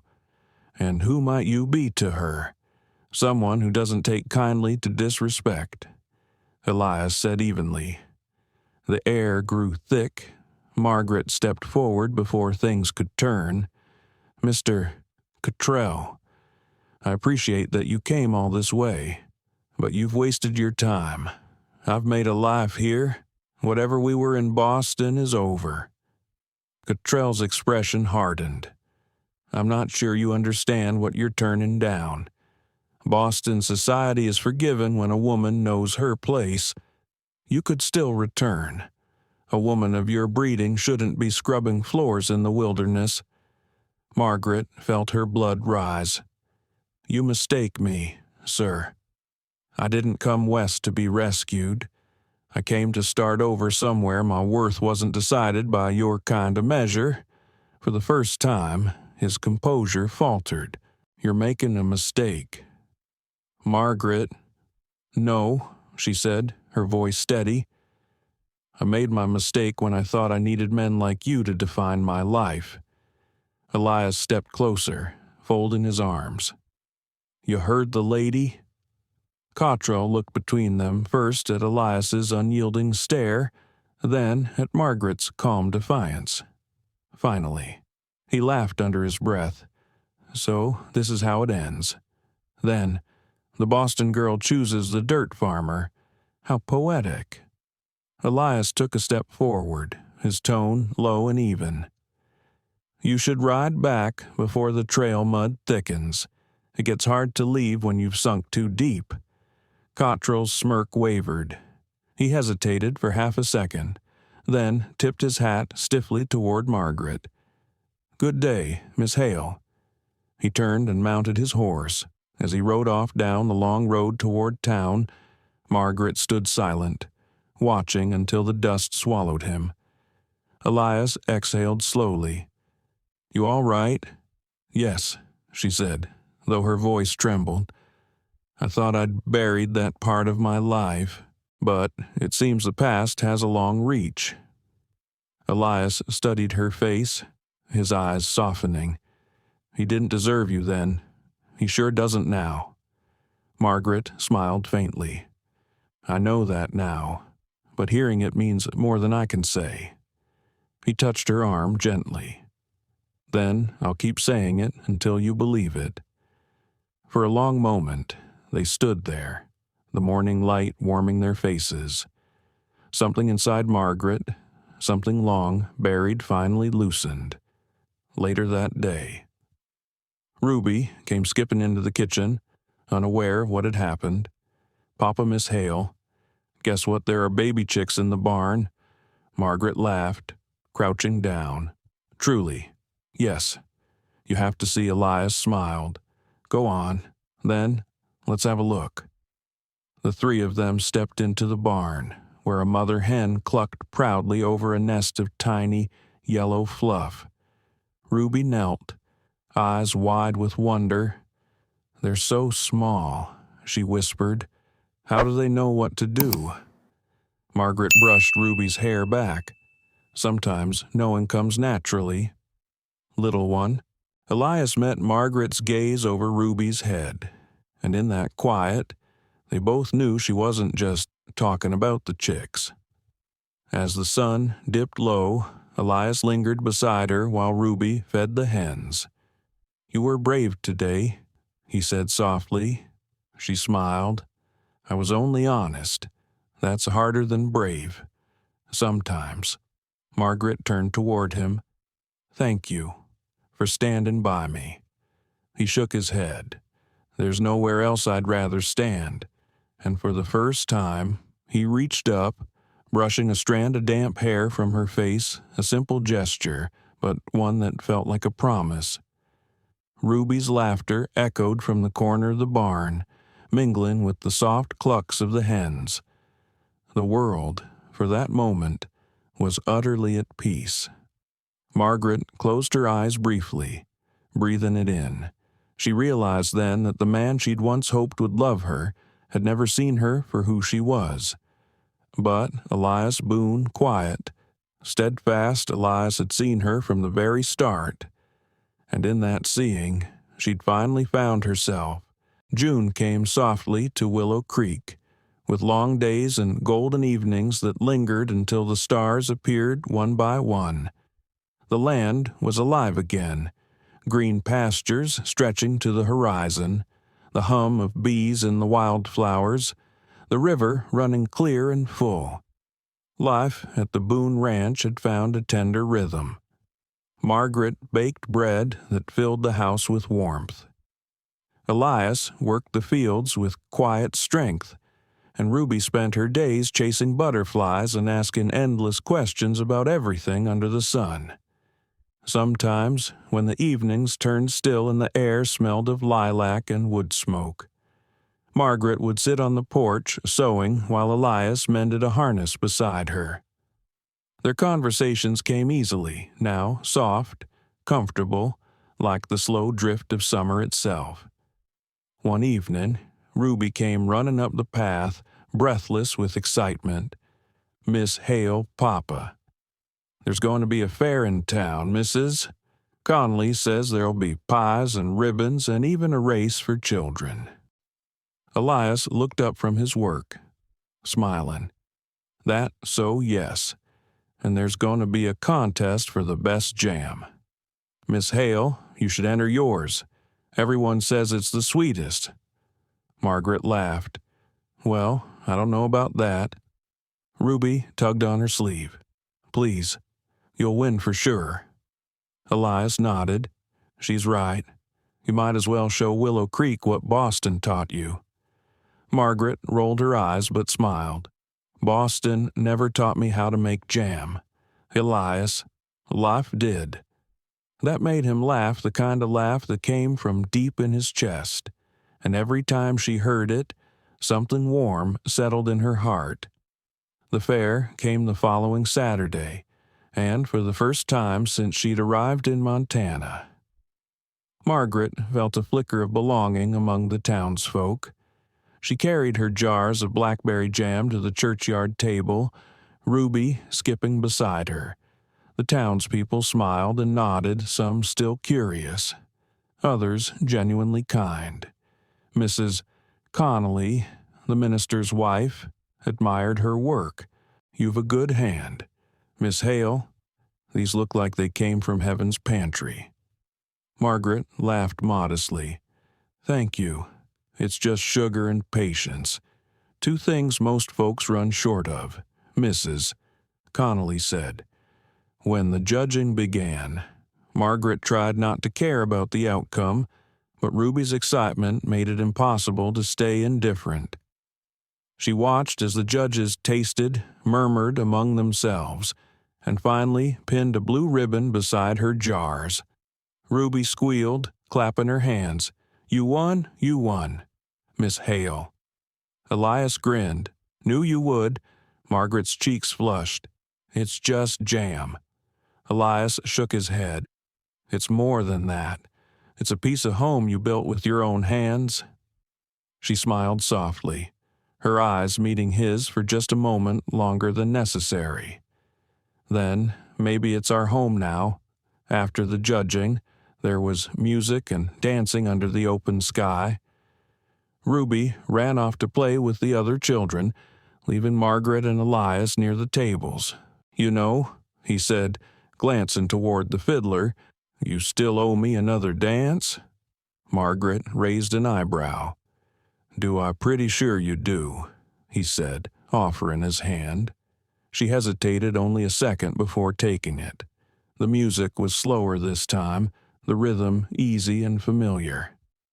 They moved together across the grass, the lanterns casting soft halos of light around them.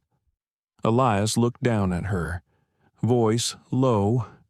"You've changed everything around here, Margaret." She met his gaze.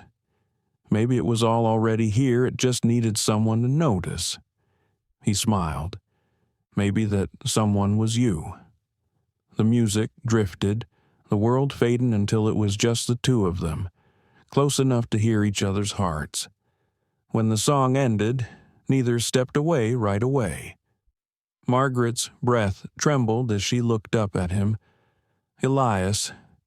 He touched her cheek lightly. "You don't have to say anything, but I want to," she said softly. "I just don't know how." He smiled faintly. "Then let me." And before she could answer, he kissed her. It was not the kind of kiss that rushed or demanded. It was quiet, steady, full of everything they'd both carried: loss, hope, love, and the long road that had brought them there. When they finally parted, Margaret's eyes shimmered. "I didn't think I'd ever feel safe enough to love again." "You are," he said gently. "You're safe here, with me." Ruby's laughter echoed across the field, breaking the spell but deepening it all the same. They both turned to watch her spin in the grass, the hem of her dress catching the wind. "She deserves a family," Margaret whispered. "She already has one," Elias said. Then, after a moment, he added, "So do you." The words caught her off guard. For years, she'd wandered, half believing she would never belong anywhere. Now, standing there under the Montana sky, she felt it in her bones she was home. That night, after Ruby had fallen asleep in the wagon on the way back. Elias drove slow beneath the stars. The road shimmered with moonlight, and the air smelled of lilac and hay. Margaret sat beside him, quiet for a long while. Then she said softly, "You know, when I first came here, I thought this place would break me." He glanced at her. "And now I think it saved me." He reached over, his fingers brushing hers on the seat between them. "It saved me too." The wagon rattled gently over the dirt road, and neither spoke again. There was no need. The silence was full, alive, the kind of silence that only two people who truly understand each other can share. When they reached the ranch, Elias carried Ruby inside while Margaret tended the lanterns. The house glowed with the soft warmth of home. Before heading to her room, Margaret paused at the door. "Elias." He turned, Ruby asleep in his arms. "Thank you," she said, "for seeing me when no one else did." His voice was quiet, almost reverent. "How could I not?" She smiled, then not the polite smile of a woman trying to fit in, but the real one she'd forgotten she had. As she watched him carry Ruby to bed, she thought of all the miles she'd traveled, all the empty places she'd called home, and how somehow, against every odd, she had ended up right where she was meant to be. Outside, the crickets sang, the air was sweet with summer, and in the stillness of that night, for the first time in years, Margaret Hale let herself dream not of escape, but of staying. The long Montana summer had settled over the valley like a warm, slow dream. Each day stretched lazily into the next, filled with the hum of bees, the scent of hay, and the laughter of a child playing in the tall grass. The Boone Ranch was alive in a way it hadn't been for years. Margaret often thought of how the place had changed, or maybe how she had changed it. When she first arrived, the ranch had felt quiet, almost lonely. Now it pulsed with life. Flowers bloomed along the fence line. The porch always smelled faintly of fresh bread or drying herbs, and laughter, Ruby's sweet, uninhibited laughter, seemed to echo through every room. Elias, too, was different. The furrow that once lived between his brows had softened. His voice, once careful and distant, now carried warmth. He smiled more often, and sometimes when he thought no one was watching. Margaret caught him humming to himself while working in the field. One morning, Margaret woke to the sound of voices outside. She stepped onto the porch and saw Elias helping Ruby onto his horse. The sight made her pause the way his large hands steadied the little girl, the tenderness in his movements. "Hold taut now," he said, "just to the fence and back." Ruby giggled, reins in hand. "I can do it." "Papa, I know you can," he said, pride lighting his face. Margaret leaned against the post, smiling. "If she gets too confident, you'll have a racer on your hands." Elias turned, grinning. "Wouldn't be the worst thing. This land could use a little more wild spirit." Their eyes met, and for a moment, the morning seemed to still. Then Ruby's laughter broke the spell, and Margaret laughed too, that afternoon while Ruby napped. Elias found Margaret in the garden, her hands deep in the soil as she weeded the vegetable patch. The sun burned gently on her shoulders. He watched her for a while before speaking. "You've turned this place into something I barely recognize," he said. Margaret looked up. "Is that a good thing?" "It's the best thing," he said simply. "I used to think this land was just work endless and hard, but you've made it feel like living again." She smiled softly. "It feels alive because you let it." He crouched beside her, resting his hands on his knees. "I didn't know I could anymore. Until you—" Her breath caught, and for a moment she couldn't look at him. The words came quietly. "Elias, if I've brought any life here, it's because you gave me a place to belong." He studied her face, then reached out, brushing a bit of dirt from her cheek. His touch lingered. "You do belong, more than anyone ever has." The world seemed to narrow around them, just the rustle of leaves, the hum of cicadas, the steady rhythm of their hearts. Then he said, almost shyly, "Margaret, there's something I've been meaning to ask." Her voice was soft. "What is it?" He hesitated, looking down at his hands. "I know what you came here expecting. A transaction, maybe a chance to start again. But I'd like to offer you something different now, not as a bargain, as a life." Margaret felt the world tilt slightly. "Elias, I'm asking you," he said, meeting her gaze, "to stay, to make this your home, not as a guest, not even as a mail-order bride who came because of a letter, but as my wife, by choice." The air trembled around her. For a long moment, she couldn't speak. Then she smiled the kind of smile that began in her eyes and reached her soul. "I thought I'd never be asked again," she whispered. "And if I were, I'd never say yes.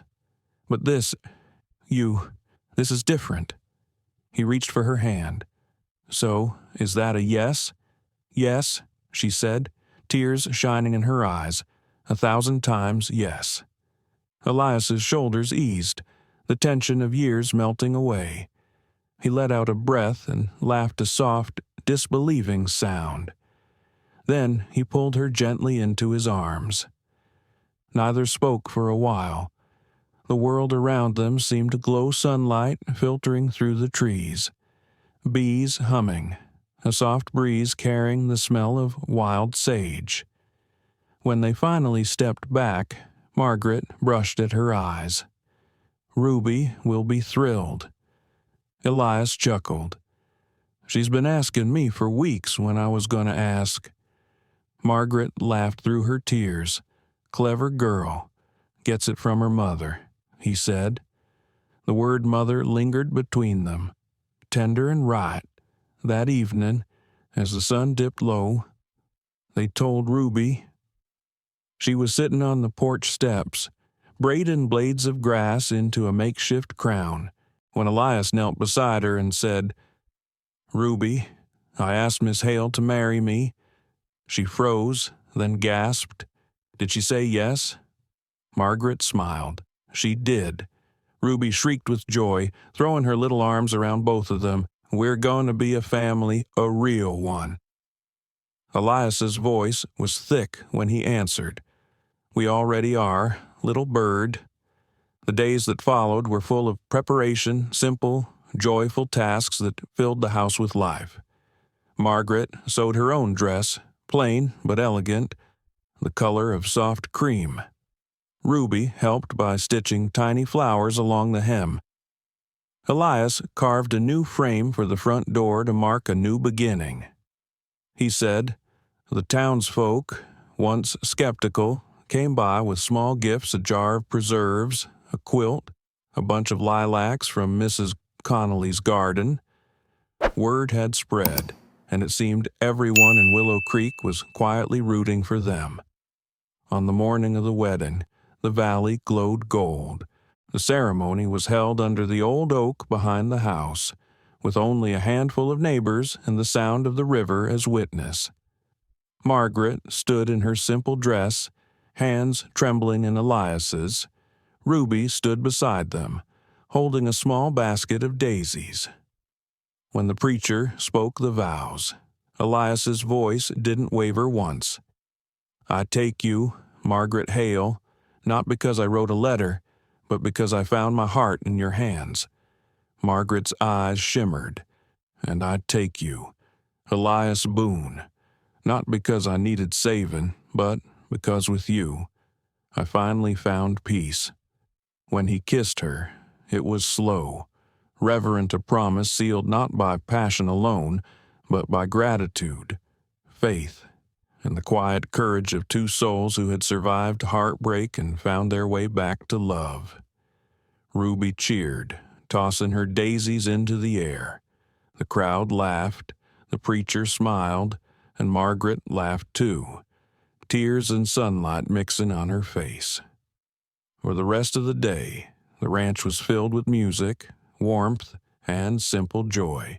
And as the stars appeared that night over Willow Creek, Elias and Margaret sat on the porch together, Ruby asleep in Margaret's lap. "I never thought life could feel this whole again," he said softly. Margaret rested her head against his shoulder. "It can, and it will." He smiled, tracing her hand gently. "So long as you're in it." She looked up at him, her heart full. "I'm not going anywhere." The night air was warm, the sky endless, and somewhere in that great Montana silence, their hearts settled into the rhythm of home. The morning light came soft and golden through the cabin windows, painting the wooden floor with streaks of warmth. Margaret Boone woke to the quiet sound of birds outside and the faint murmur of Elias in the yard, already tending to the horses. It had been 3 weeks since their wedding, yet every morning still felt new. She'd grown used to the creak of the porch, the steady rhythm of Elias's footsteps, and Ruby's sleepy voice drifting through the house at dawn. But there were still moments when she would stop, hand pressed against the windowsill, and marvel at how life had changed. She was no longer the woman who had arrived by train with one small trunk and a letter in her pocket. She was Margaret Boone, wife, mother, and keeper of a home that finally felt like it belonged to her heart. That morning, Ruby came running into the kitchen barefoot, curls bouncing. "Mama, Papa says I can help feed the chickens today." Margaret smiled, still unused to hearing that word, Mama. Each time Ruby said it, something inside her melted. "All right, but wear your boots. Remember what happened last time you didn't." Ruby giggled. "I stepped in the mud puddle, and it took an hour to clean." Margaret reminded her gently, "Boots, young lady." Ruby raced off toward the door. Elias stepped in just as she darted past, laughing as he caught her by the shoulders. "You forgot something. Little bird. My boots." Ruby squealed. He set her down, shaking his head. "You get that from your mama, always in a hurry to take on the world." Margaret laughed from the stove. "And you love us both for it." Elias crossed the room, resting a hand on her waist as he passed. "That I do." It was a small thing, the touch, the quiet tone, but it was the kind of affection that filled the day with light. After breakfast, Elias headed to the north field to repair a section of fence. Margaret packed him a lunch and watched him ride off through the grass, sunlight glinting off the saddle. She never tired of that sight of him steady in the saddle, strong against the wide Montana sky. When she turned back toward the house, Ruby was already outside, humming as she scattered feed for the hens. Margaret joined her, a basket on her arm. The air was heavy with summer warmth, the sky a deep, endless blue. "Look, Mama," Ruby said, pointing toward the pasture. "Butterflies." Margaret followed her gaze. Dozens of them fluttered near the fence line, pale yellow and white. "A good sign," she said. "Means the season's been kind." Ruby grinned. "Then Papa's gonna be happy." "He already is," Margaret said softly, brushing a curl from Ruby's forehead. "He has you, and you," Ruby added, slipping her small hand into hers. Margaret's heart swelled. "And me." The day passed quietly, chores, laughter, the rhythm of home. But as evening fell and the sky turned the color of honey and smoke, Elias returned with a shadowed look in his eyes. Margaret met him at the porch. "What is it?" He dismounted slowly, brushing dust from his coat. "There's been word from town. Some cattle strayed near the river. A few were found injured. Looks like a wolf's been prowling near the valley again." Margaret frowned. "So close to the ranch, closer than I'd like," he said. "I'll need to keep watch tonight." "You mean stay out there?" she asked softly. He nodded. "If the animal's hungry enough, it could come farther than usual. I'd rather scare it off than wait for it to test the fences." Margaret said nothing for a moment, then handed him a lantern and wrapped a scarf around his neck. "Be careful." He smiled faintly. "I always am." But when he leaned down to kiss her forehead, she caught the faint tremor in his breath, the quiet worry of a man who knew the land could be both beautiful and cruel. After he left, the night grew long. The air outside was still, heavy with waiting. Margaret sat by the fire with Ruby asleep in her lap, her mind drifting between prayers and memories. She thought of the years before, of loneliness, uncertainty, the ache of being unwanted. And then she thought of now the steady hum of a home filled with laughter, the sound of Elias's voice in the mornings, the warmth of a little girl's arms around her neck. Somewhere outside, an owl called. Margaret rose quietly, laying Ruby in bed, and stepped onto the porch. The sky stretched wide and black, stars scattered across it like spilled salt. She held the lantern high, its glow soft against the dark. In the distance, she saw flicker Elias's lamp near the edge of the pasture. Relief washed through her.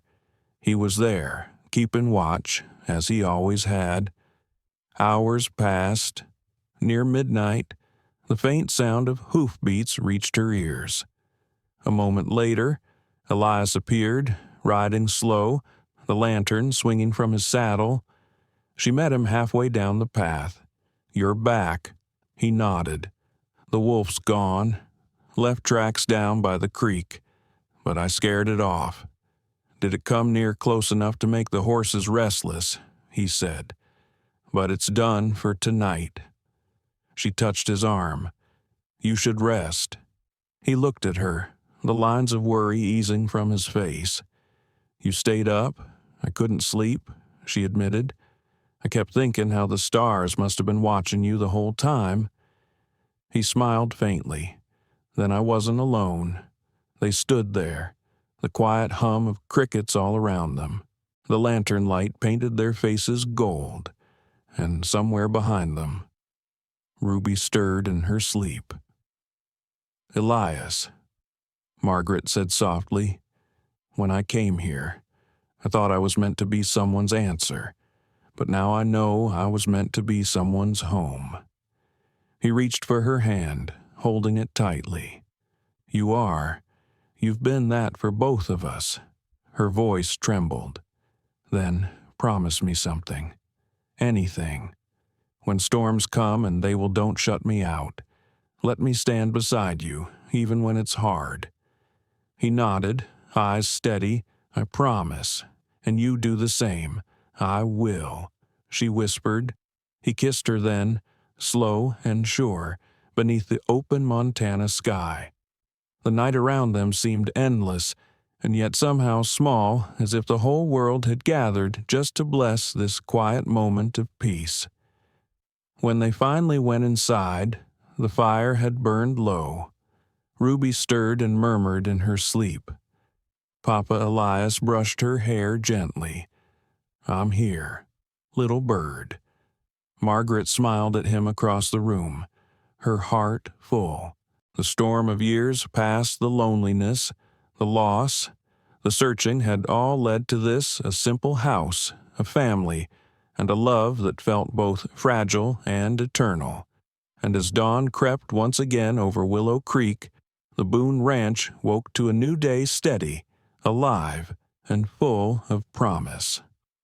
The first cool breath of autumn rolled down from the mountains and brushed across Willow Creek. The hills turned from green to gold, and the sound of the wind in the pines carried a new kind of hush, not silence, but peace. Margaret Boone loved this time of year. The harvest was nearly done, and the air carried the smell of hay and wood smoke. Each morning she wrapped a shawl around her shoulders and watched the valley wake from the porch. There was always a moment, just before the sun rose, when the land seemed to hold its breath waiting, listening, and she thought to herself that life was like that, too. Inside, Ruby was already awake, humming as she helped Elias at the table. "Papa, can I pour the coffee?" Elias smiled, watching her steady the pot with both hands. "Careful now, little bird." Ruby grinned. "I'm careful. Mama says I have good hands." Margaret joined them, smiling as she brushed a kiss against Ruby's hair. "You do. The best kind, gentle ones." Elias looked up, his eyes warm. "That's her mama talking." They shared a quiet laugh, the kind that only families who've weathered storms can share. After breakfast, the three of them walked the pasture together. The horses grazed lazily, and the sky stretched wide, full of soft clouds that promised rain in the days ahead. Ruby ran ahead, arms spread wide, pretending to fly. "She's grown," Elias said, watching her.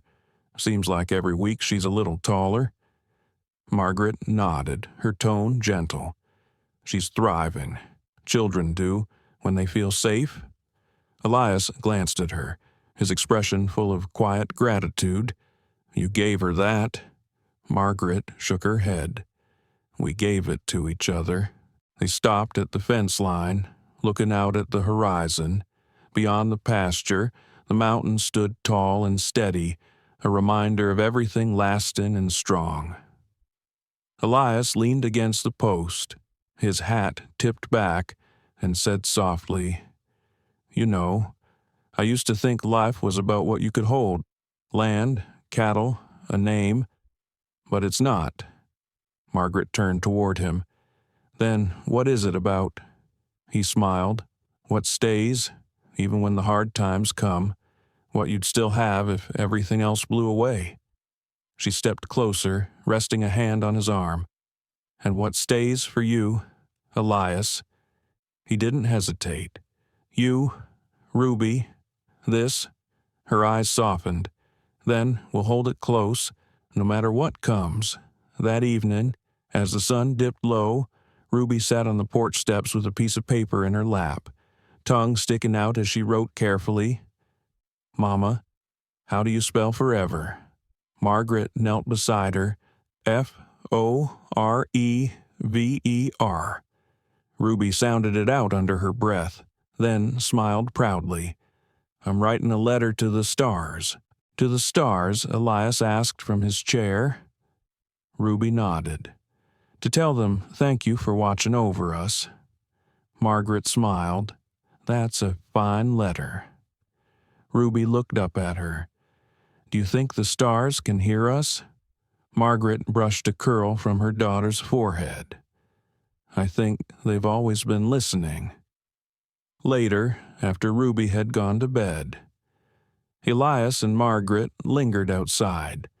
The sky above them glittered with stars, and the air smelled faintly of pine and cooling earth. Elias leaned back against the porch rail. You ever think about how far you've come? Margaret smiled faintly. Sometimes it feels like a dream I walked into by accident. He turned to her.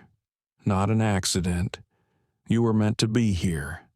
I think the world just had to twist itself a bit to make it happen. She laughed softly. You make it sound like fate. Maybe it is, he said. Or maybe it's just love steady enough to find its way through the dust. She looked up at the stars. You know, I used to think love was a grand thing. Fireworks and lightning. But now I think it's the sound of crickets, the smell of supper cooking, knowing someone's hand is there when you reach for it. Elias smiled. Then I reckon we've got the best kind. They fell quiet, the world around them glowing with the soft, golden peace of night. Inside, Ruby murmured in her sleep, and Margaret turned toward the sound, her voice low. She'll remember this, won't she? This life, Elias nodded, every bit of it. Children remember the love most of all. The days that followed were simple, the kind that slip by unnoticed but build a lifetime. Margaret mended clothes, baked pies for the church harvest, and helped Ruby learn her numbers. Elias worked the land, his movement slower now but surer. Then, one afternoon, a cold wind swept through the valley, carrying a storm from the mountains. The sky turned gray, and the scent of rain filled the air. Elias was still in the pasture when it began. Margaret saw him through the window, hat low. Rain soaking his coat as he wrestled the gate closed against the wind. Without a thought, she grabbed a shawl and ran out into the storm. Elias, she called. He turned, startled to see her.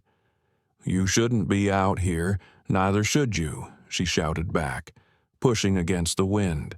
Together, they pulled the gate secure, their hands cold and slick with rain. When the latch finally held, They stood there laughing, breathless, soaked, wild with relief. Elias cupped her face in his hands, rain dripping from his beard. "You're stubborn. So are you," she said, laughing. He kissed her then, the rain falling around them like a blessing. The storm rolled on, fierce and unyielding, but it felt distant, powerless against the warmth between them. When they finally made it back to the house, Ruby met them at the door with a towel and a scolding. "You both look like drowned chickens." Margaret laughed, pulling her close.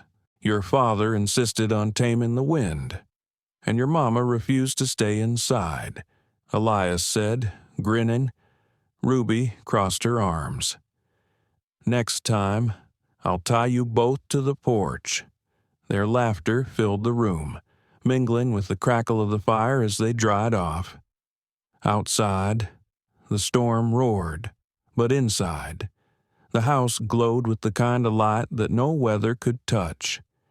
That night, long after Ruby had fallen asleep, Margaret lay beside Elias, listening to the rain soften against the roof. "Do you ever think about what's next?" she asked quietly. He took her hand, tracing the curve of her fingers. "No, I just think about now." She smiled, eyes closing.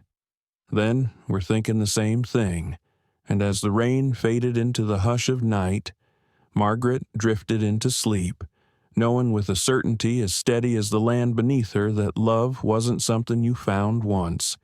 It was something you chose, again and again. Every day the sun rose over the Montana hills. Outside, the storm clouds cleared, and the stars returned bright. Patient, eternal. They had always been watching, and now, at last, they smiled down on the Boone family, shining over the little ranch where love had finally found its home. Margaret Hale's story isn't just about love, it's about rediscovery. It reminds us that no heart is too broken, no past too heavy, for love to find its way back in.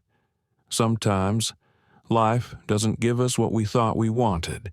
Instead, it gives us what we need, people who see us for who we are, not what we've lost.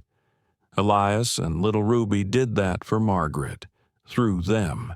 She learned that worth isn't earned by perfection or appearance, but by the love we choose to give every single day. This story teaches 3 gentle truths. Happiness is a choice, not luck. Family is built not only by blood, but by love. Even when we've wandered far, there is always a road that leads us home. To every listener of Frontier Hearts, especially those who have loved and lost, may this story remind you that it's never too late to begin again. Love doesn't belong only to the young. It belongs to the brave. Thank you for sharing this moment with us, for letting these frontier stories live in your heart. If this tale has touched you, if it made you remember something tender, something true, please like, share, and subscribe to Frontier Hearts. Together, let's keep the spirit of hope, healing, and everlasting love alive on the frontier of the heart.